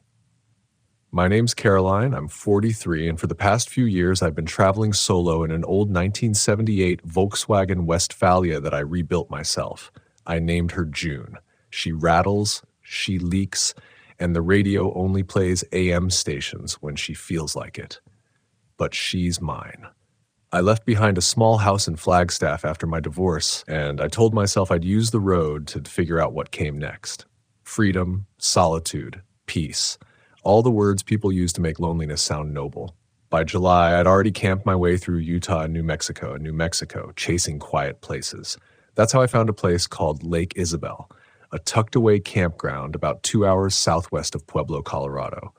The photos online showed water so still it looked like polished glass, pine trees crowding the edges like spectators. It was supposed to be peaceful, a good place to stay a few nights, recharge, maybe hike a trail or two. But I arrived on a weekday and the place was nearly empty. That should have been the first sign. There were only 3 other campers scattered across the loop, a family with 2 kids down near the water, a middle-aged man in a dark green pickup a few sites over, and a young couple in a small tent near the trailhead. When I parked June in spot 17, I noticed the quiet first. Not silence exactly, but a kind of muffled stillness. The way sound doesn't travel right at altitude. Even when I slammed the van door, it didn't echo.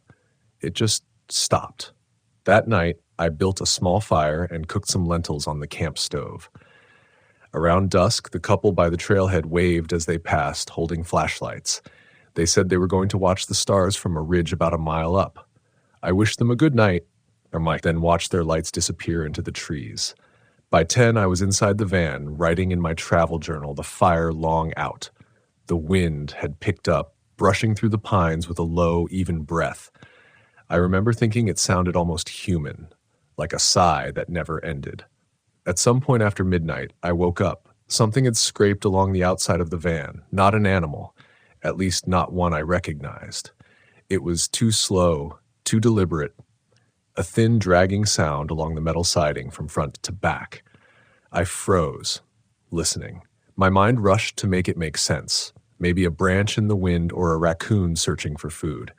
But then it stopped right by the rear window, inches from where my head rested. And then, nothing. Just the quiet hiss of wind again. I didn't move for 10 minutes. My heart was hammering so hard I could feel it against the mattress. Eventually, I talked myself down, told myself it was nothing. The mind can twist sounds in the dark until they look like monsters. I peeked through the curtain, saw only the faint glow of moonlight filtering through the trees. Nothing moved. By morning, I almost laughed about it. The fear felt childish in daylight. I made coffee, read a bit by the lake, and convinced myself to stay another night. After all, that's what I came out here for, to learn how to be comfortable with being uncomfortable. But unease lingers, even after you name it. Later that afternoon, I walked over to the small service area where a ranger's bulletin board stood. Someone had pinned up a missing person flyer, a woman, mid-30s, short brown hair. The paper was sun-bleached and curling at the edges like it had been there a while. The name read Allison Fry. The date, June 2022. I felt that tiny ripple in my stomach again, the one that comes before your mind admits something's off. But I didn't linger. Just snapped a photo of the board and told myself it had nothing to do with me. When I got back to my site, the man in the green pickup was sitting on his tailgate, smoking. He had one of those faces that never seems to hold a steady expression. Eyes that smiled and frowned at the same time. He nodded at me and asked how long I planned to stay. His voice had that easy local drawl that made every question sound friendly, but I felt a small hesitation before answering. Maybe one more night, I said.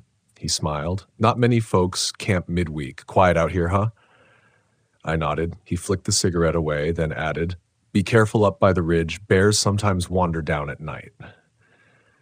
I thanked him and went back to the van, trying not to make anything of it. But later, I noticed something strange. The couple with the tent never came back. Their car was still parked by the trailhead, the tent still pitched, but no one moved around it all evening. I kept glancing over, half expecting to see their flashlights appear again in the trees, but the darkness swallowed the trail completely. Around 10, I heard a new sound, faint, rhythmic, and wrong.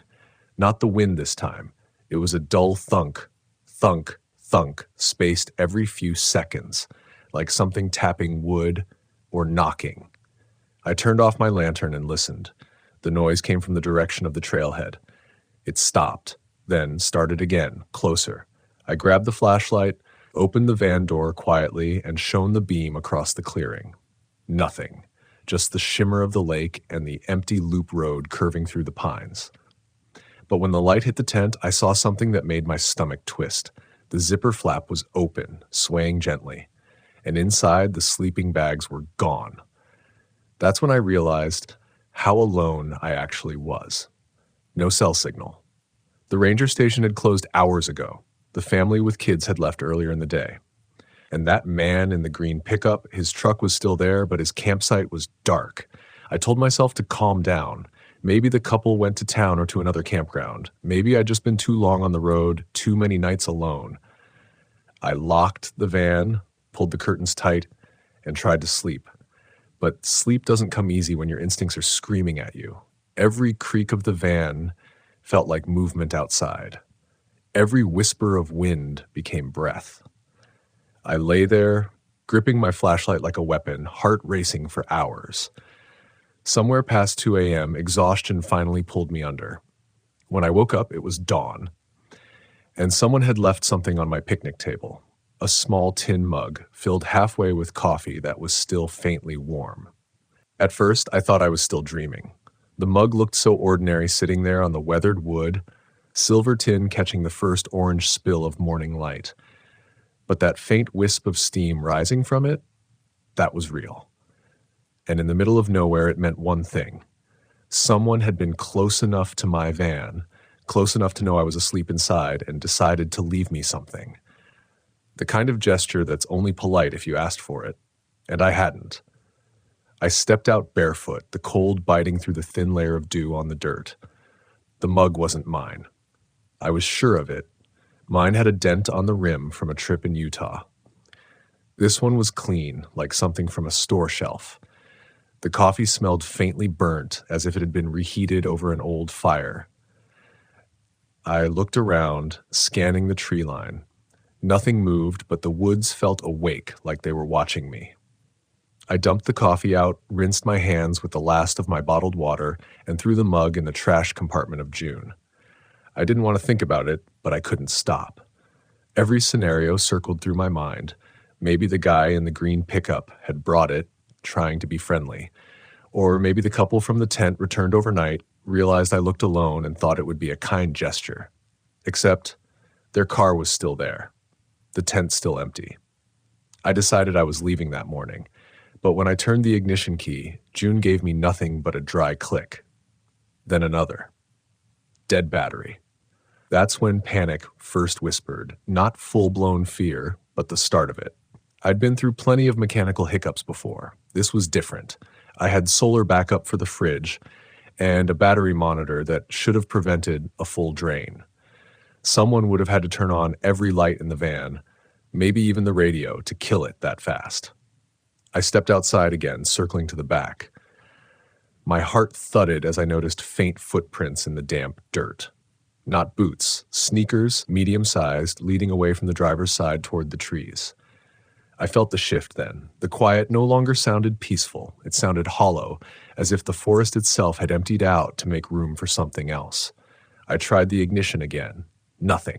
I checked my phone. 1 bar, flickering, then gone. I told myself to stay calm, to think. The ranger station was about 3 miles down the road. I could hike there, call for a jump, maybe even report the strange coffee gesture if it kept gnawing at me. I packed a small bag, locked the van, and started walking. The gravel road wound down through the trees, sunlight flickering through like it couldn't quite break free. For a while, it almost felt good to move, the rhythm of boots crunching rock, the crisp air clearing my head. But after maybe 20 minutes, I heard something behind me. Footsteps. Slow. Matching my pace. I stopped. So did they. When I turned, the road was empty. No car, no person, just the sound of wind combing through pine needles. I waited, staring back toward the bend where the campground disappeared from view. Nothing. I forced myself to keep walking, but that feeling, the sense of being observed, stuck to me like static. Every few minutes, I'd glance over my shoulder just to make sure. Every time, the road was empty. When the ranger station finally came into view, a small wooden cabin with a U.S. Forest Service sign out front, relief hit like a wave. I jogged the last 100 feet, climbed the steps, and pushed on the door. Locked. A hand-painted sign said, "Back at 2 p.m., emergency radio on porch." I checked my watch. 11:17 a.m., I exhaled, sat down on the porch bench, and reached for the radio, a bulky old model wired to a battery box. The signal light flickered when I pressed the talk button, but the speaker only hissed static. That's when I noticed the pickup truck, parked about 30 yards away behind the tree line, green with a dented fender, the same one from the campsite. I froze. No one was inside, but the driver's door hung half open. A cooler sat on the tailgate, lid unlatched. I scanned the woods again. Still no movement, no sound of boots or voice.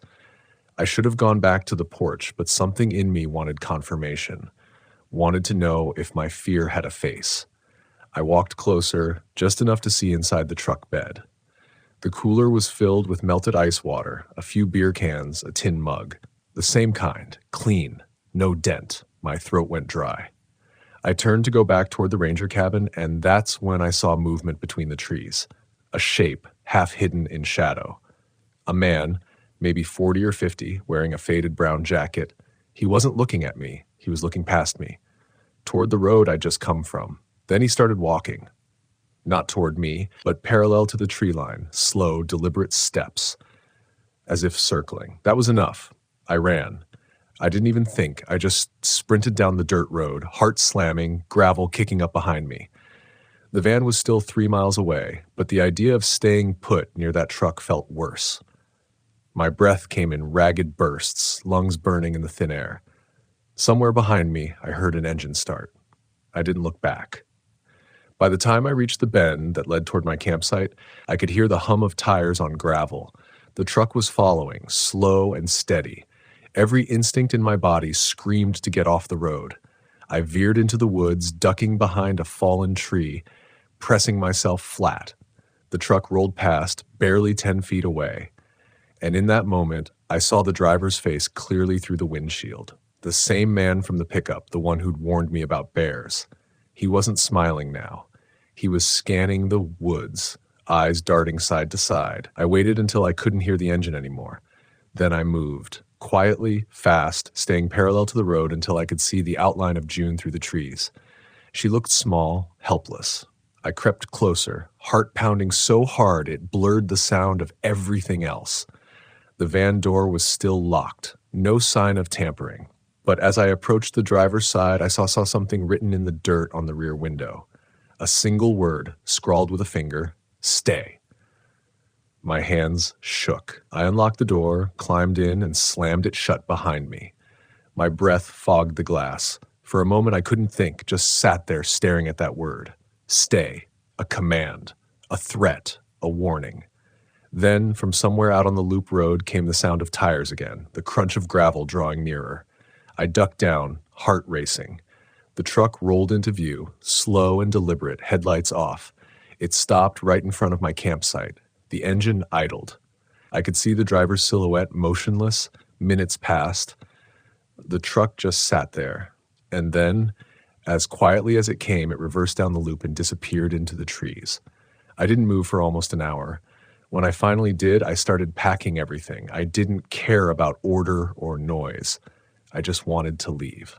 I turned the key again, and this time the engine coughed, sputtered, and came alive. I drove out of that campground faster than I ever thought June could move, hands shaking on the wheel, eyes flicking to the mirrors every few seconds.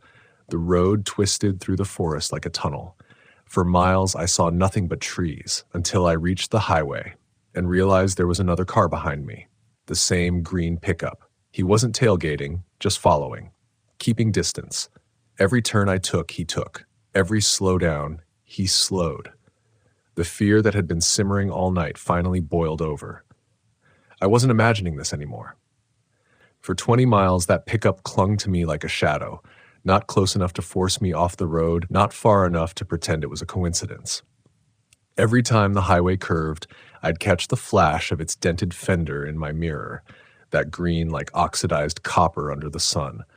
I couldn't see the driver's face anymore, but I didn't have to. I could feel his gaze, a steady, unbroken line running between us like a hook I couldn't pull free from. The highway was nearly empty.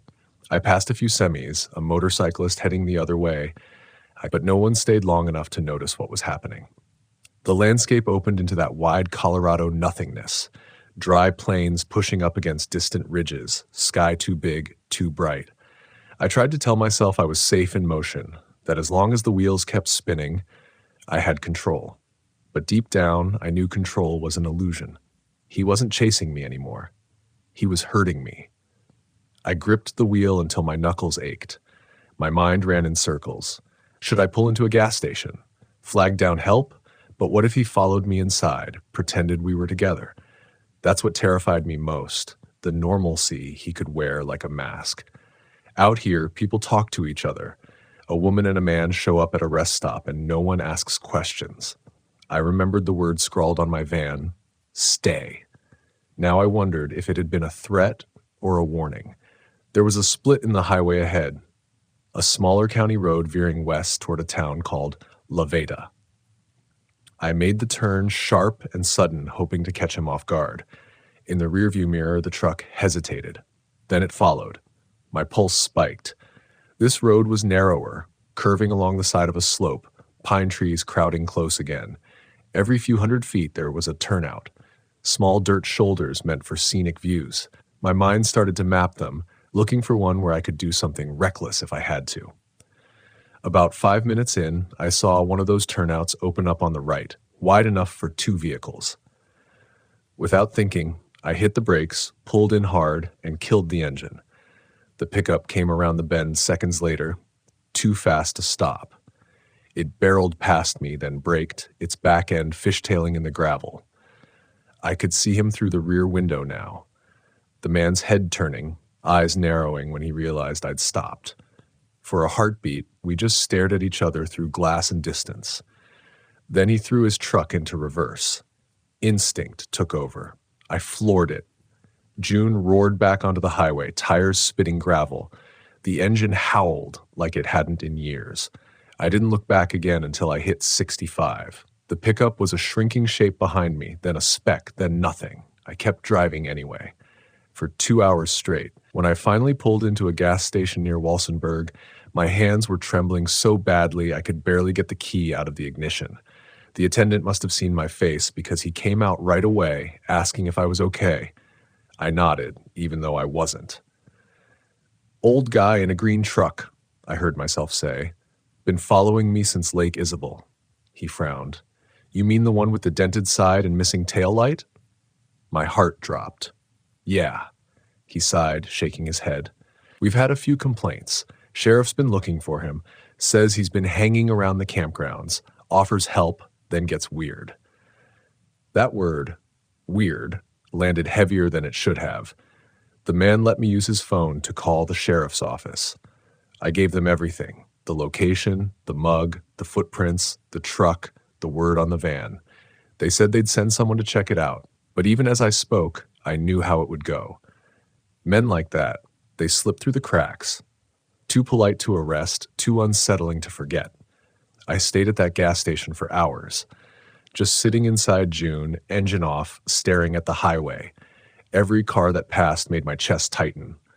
I told myself I'd head east toward Kansas, maybe find a motel, get some distance. But part of me couldn't move yet. I needed to understand what had happened. Because here's the thing about fear. It isn't just the moment you're in danger.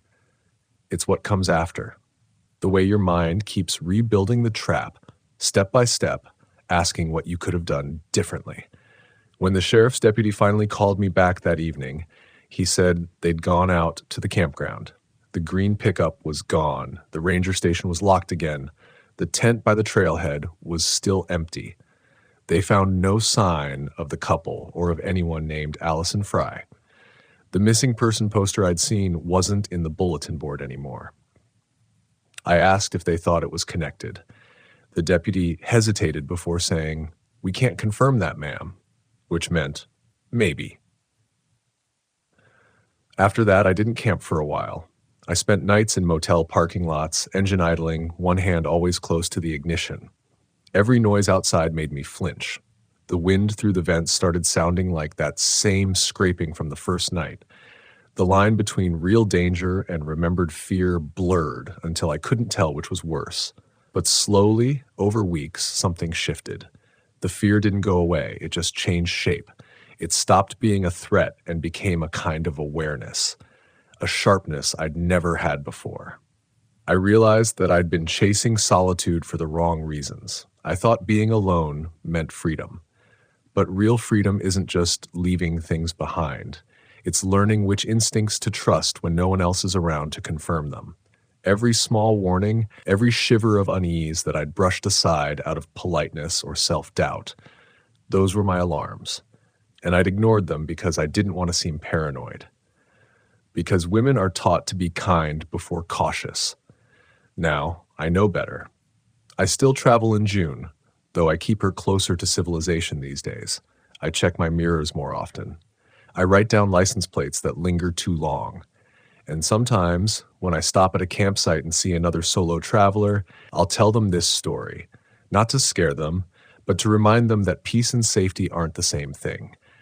The mountains are still beautiful. Colorado is still beautiful. But I'll never go back to Lake Isabel.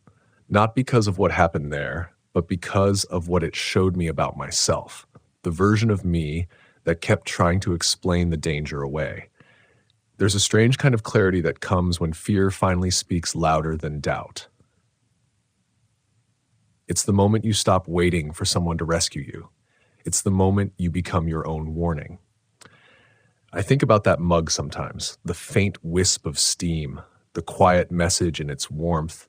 Maybe it was meant to trick me, or maybe it was a test, a way of asking if I was still asleep at the wheel of my own instincts. Either way, I woke up that morning and never looked at the world the same again, because once you've been hunted in a place that's supposed to heal you, once you've watched the line between wilderness and threat blur into one, you understand that danger doesn't always roar. Sometimes it whispers. Sometimes it leaves you coffee. And sometimes it teaches you that survival isn't about strength, it's about listening. I remember the air that evening, damp, heavy, and almost too still, the kind of silence that makes you realize how far you are from everything.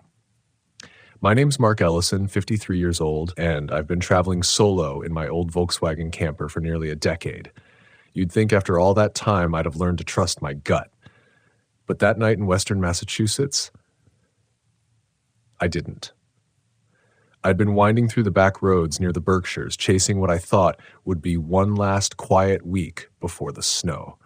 The trees were already bare, their branches clawing at a dim November sky, and the forest floor smelled like wet leaves and iron. I wasn't planning to stay anywhere fancy, just one of those state forest campgrounds that closes for the season, the kind where the rangers leave the gates open for hunters and locals who don't mind roughing it. By late afternoon, I found a clearing beside an old fire road. Enough space for my van, a folding chair, and a little fire pit someone had built out of stones. It felt right. Isolated, but peaceful. At least that's what I told myself. When I cut the engine, the silence hit me in waves. No birds, no wind, just the faint metallic tick of the cooling van. I got out, stretched, and looked around. The woods here were dense, black trunks packed close together, bark wet and shining. There was a faint mist drifting between them, almost like smoke. It should have felt like freedom, but it didn't. That's when I saw him. A man, maybe in his 40s, standing just inside the tree line on the other side of the clearing. He was wearing a brown flannel and jeans, holding a fishing pole. I waved. He didn't wave back at first, just stood there, staring, then lifted a hand in this slow, deliberate way. "Evenin'," I called. He started walking toward me, boots crunching the leaves. "Didn't expect to see anyone else out here," he said. His voice was calm. Too calm, maybe. "Same here," I said. "You camping?" He nodded toward a path I hadn't noticed. "Got a spot down by the creek. Been fishing a bit. You new to these woods?" "Just passing through," I said, smiling, though something about his eyes made me uneasy. Pale blue, but flat, like they didn't belong to the rest of him. He looked at the van. "Old Volkswagen. You keep her running yourself?" "Yeah, she's temperamental, but she gets me where I'm going." He grinned. "Bet she's got stories." "Yeah," I said, "so do I." He laughed softly, a dry, empty sound, then said, "Well, if you're sticking around tonight, there's a nice spot by the creek, a few hundred yards that way. I've got a fire going. You're welcome to come by later. Safer to camp near company, you know." I thanked him, but I could feel that little pulse of hesitation in my chest. Still, he didn't look dangerous, just a guy. And in these woods, people look out for each other. When he disappeared back down the trail, I told myself I was being ridiculous. The mind does strange things when it's quiet enough to hear your own blood moving. As night fell, I built a fire. The smell of burning oak cut through the damp, and I made some instant coffee, sitting there under a sky that looked bruised and low. I could see my breath, and then faintly I heard something. A sound that didn't belong to the forest. A tap, then another, like a small rock hitting metal. I turned, scanning the darkness, flashlight cutting between trees. Nothing. Just mist and shadows. The sound stopped. I laughed it off, told myself it was acorns dropping, or maybe a raccoon nosing around. I went back to the fire, poured a little whiskey into my coffee, and tried to relax. But 20 minutes later, when I went to get something from the van, I noticed something odd. There were footprints, fresh ones, leading from the tree line to the side of my van. The prints were deep, the kind a man in heavy boots would make. I crouched down. They circled around the van once, then stopped right at the driver's door. I looked around again, the forest swallowing my flashlight beam, and called out, "Hello?" No answer. That's when I remembered the fisherman. His camp was down by the creek. Maybe he'd stopped by. Maybe he'd thought I'd gone for a walk. Or maybe he hadn't left at all. I locked the van door, something I almost never did, and sat back by the fire. I told myself I'd just finish my drink and turn in early. Still, every few minutes, I'd find myself glancing toward that same spot between the trees, half expecting to see that brown flannel again. It wasn't until around 9 that I heard a voice. "Mark, you up?" It was him. I hadn't told him my name. My pulse went cold. I stood up slowly. The voice had come from the woods, maybe 30 yards out. "Yeah," I said, trying to sound normal. "Everything all right?" "Fire's dying down. Thought you might want company." He was closer now. I could see the faint shape of him moving between the trees, a darker shadow against the dark. I took a step back toward the van. "Think I'm turning in for the night," I said. He paused. "You sure? Got something to show you down by the creek. Nothing weird. Just something you'd appreciate." I didn't answer. My hand was already on the van door handle. Then, quietly, almost conversational, he said, "You shouldn't be out here alone, Mark. The way he said it, there wasn't concern in his tone. There was ownership. I got inside the van, locked the doors, and turned off the lights. My breath sounded too loud in that tiny space. I waited, listening. At first, there was nothing. Then came the soft crunch of boots in the leaves, slow, circling. He stopped near the back of the van. Then, silence.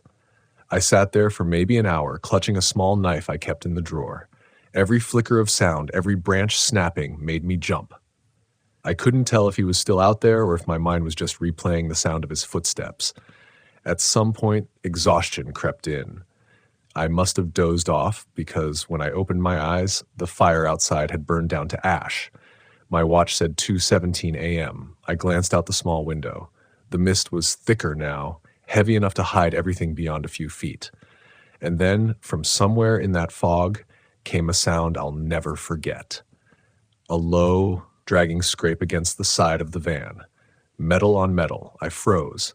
My heart slammed against my ribs. The scrape moved slowly from the back panel toward the window near my head. I didn't breathe. Then 3 soft knocks, right against the glass.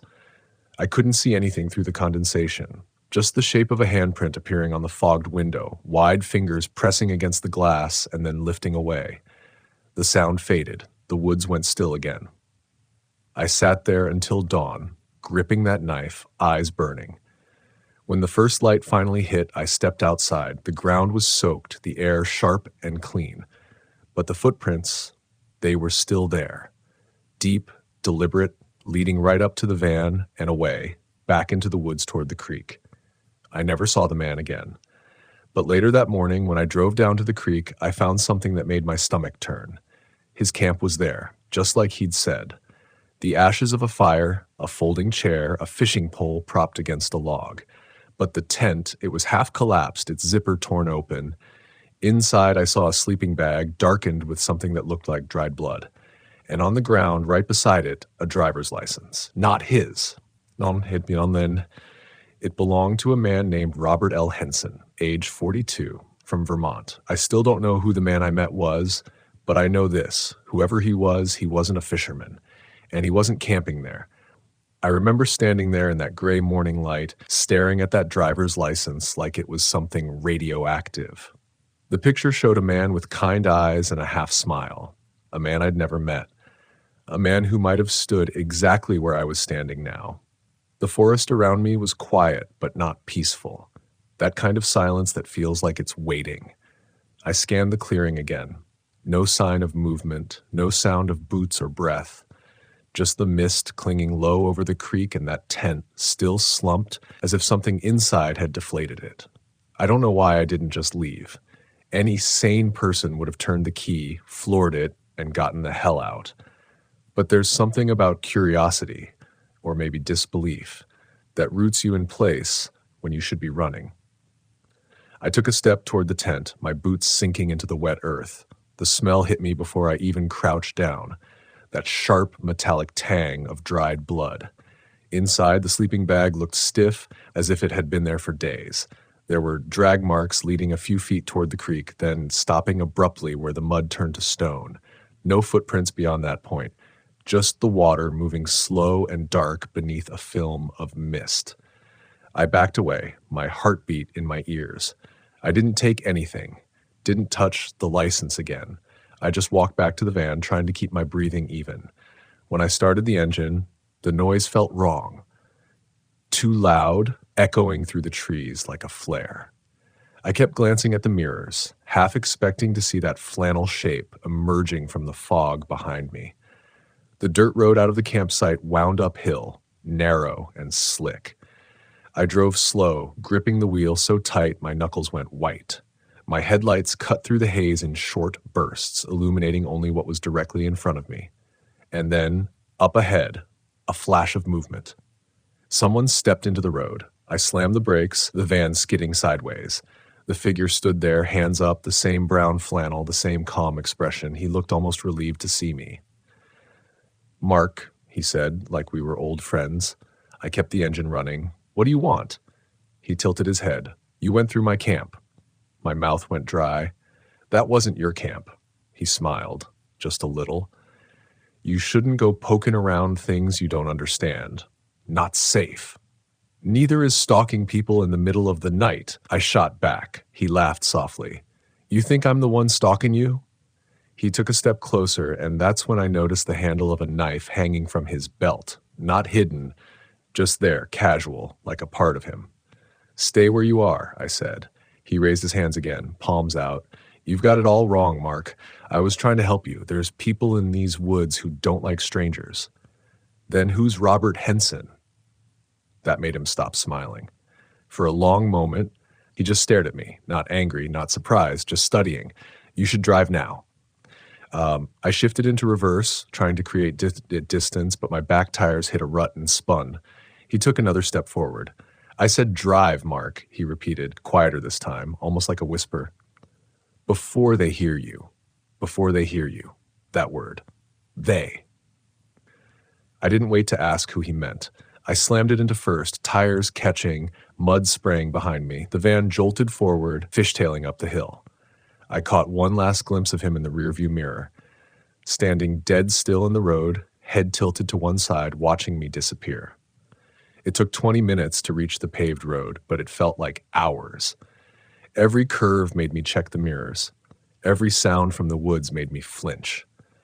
When I finally hit asphalt, I didn't stop. I just drove through the small towns, past gas stations, through the thinning mist, until the sky started to turn from gray to blue. I didn't breathe until I saw a sign for a diner off Route 9. I pulled in, parked right under the security light, and sat there for a long time before I could make myself go inside. The waitress noticed my hands shaking as I paid for the coffee. You okay, Han? She asked. I told her I was fine, just tired from camping. She nodded, like she'd heard that before. Lot of folks come out of those woods looking like you, she said. You camping near the river? West of there, I said. Her face changed. Not much, just a tightening around the mouth. You shouldn't be there this time of year. Sheriff's been by asking questions. Couple fellas gone missing since October. Missing? She nodded. Hunters, mostly. One hiker, I think. Never found the bodies, though. I felt my stomach twist. You ever hear the name Robert Henson?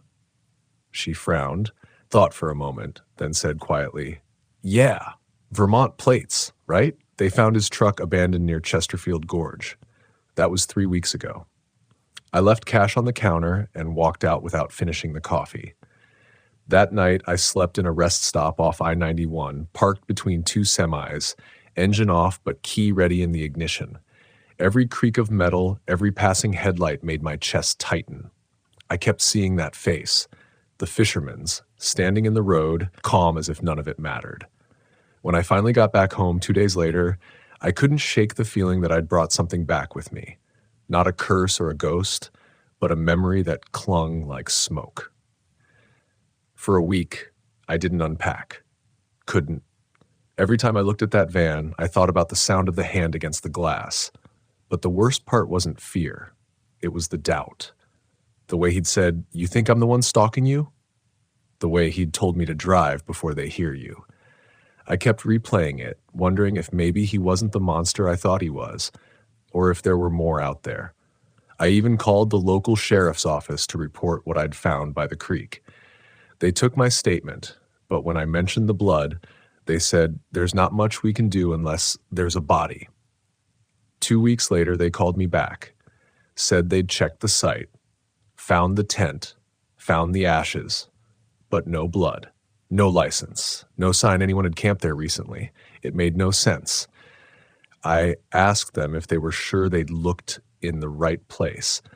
The deputy hesitated, then said, Sir, I think you might have gotten turned around out there.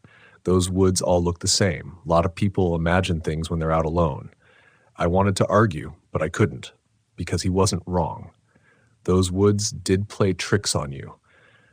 The way sound carried, the way fog made the ground seem to shift underfoot. Maybe I had imagined some of it. Maybe the fear filled in the blanks where facts should have been. But still, that knock on the window, that handprint. You don't imagine a handprint. Even now, months later, I can still feel the outline of those fingers pressed against the glass. I cleaned it the next morning, but for days afterward when the dew hit just right, I could see faint streaks where the oil from his skin had left its mark. I don't know who that man really was, whether he was the danger or just another lost soul who'd seen too much. But I know one thing for sure. Out there in the western Massachusetts woods, something isn't right. Something old, patient, and human in the worst way. People talk about the dangers of wild animals, the cold, the terrain, but the truth is, it's never the forest that's the real threat. It's the people who learn how to disappear inside it. That's why I don't go back. Not to Massachusetts. Not to any place where the trees stand so close together you can't see who's standing behind them. Every time I pass another van on the road, another traveler chasing solitude, I want to roll down the window and tell them, don't go looking for peace where no one can hear you scream. Because the silence out there, it isn't empty. It's listening. And once it knows your name, it never forgets it.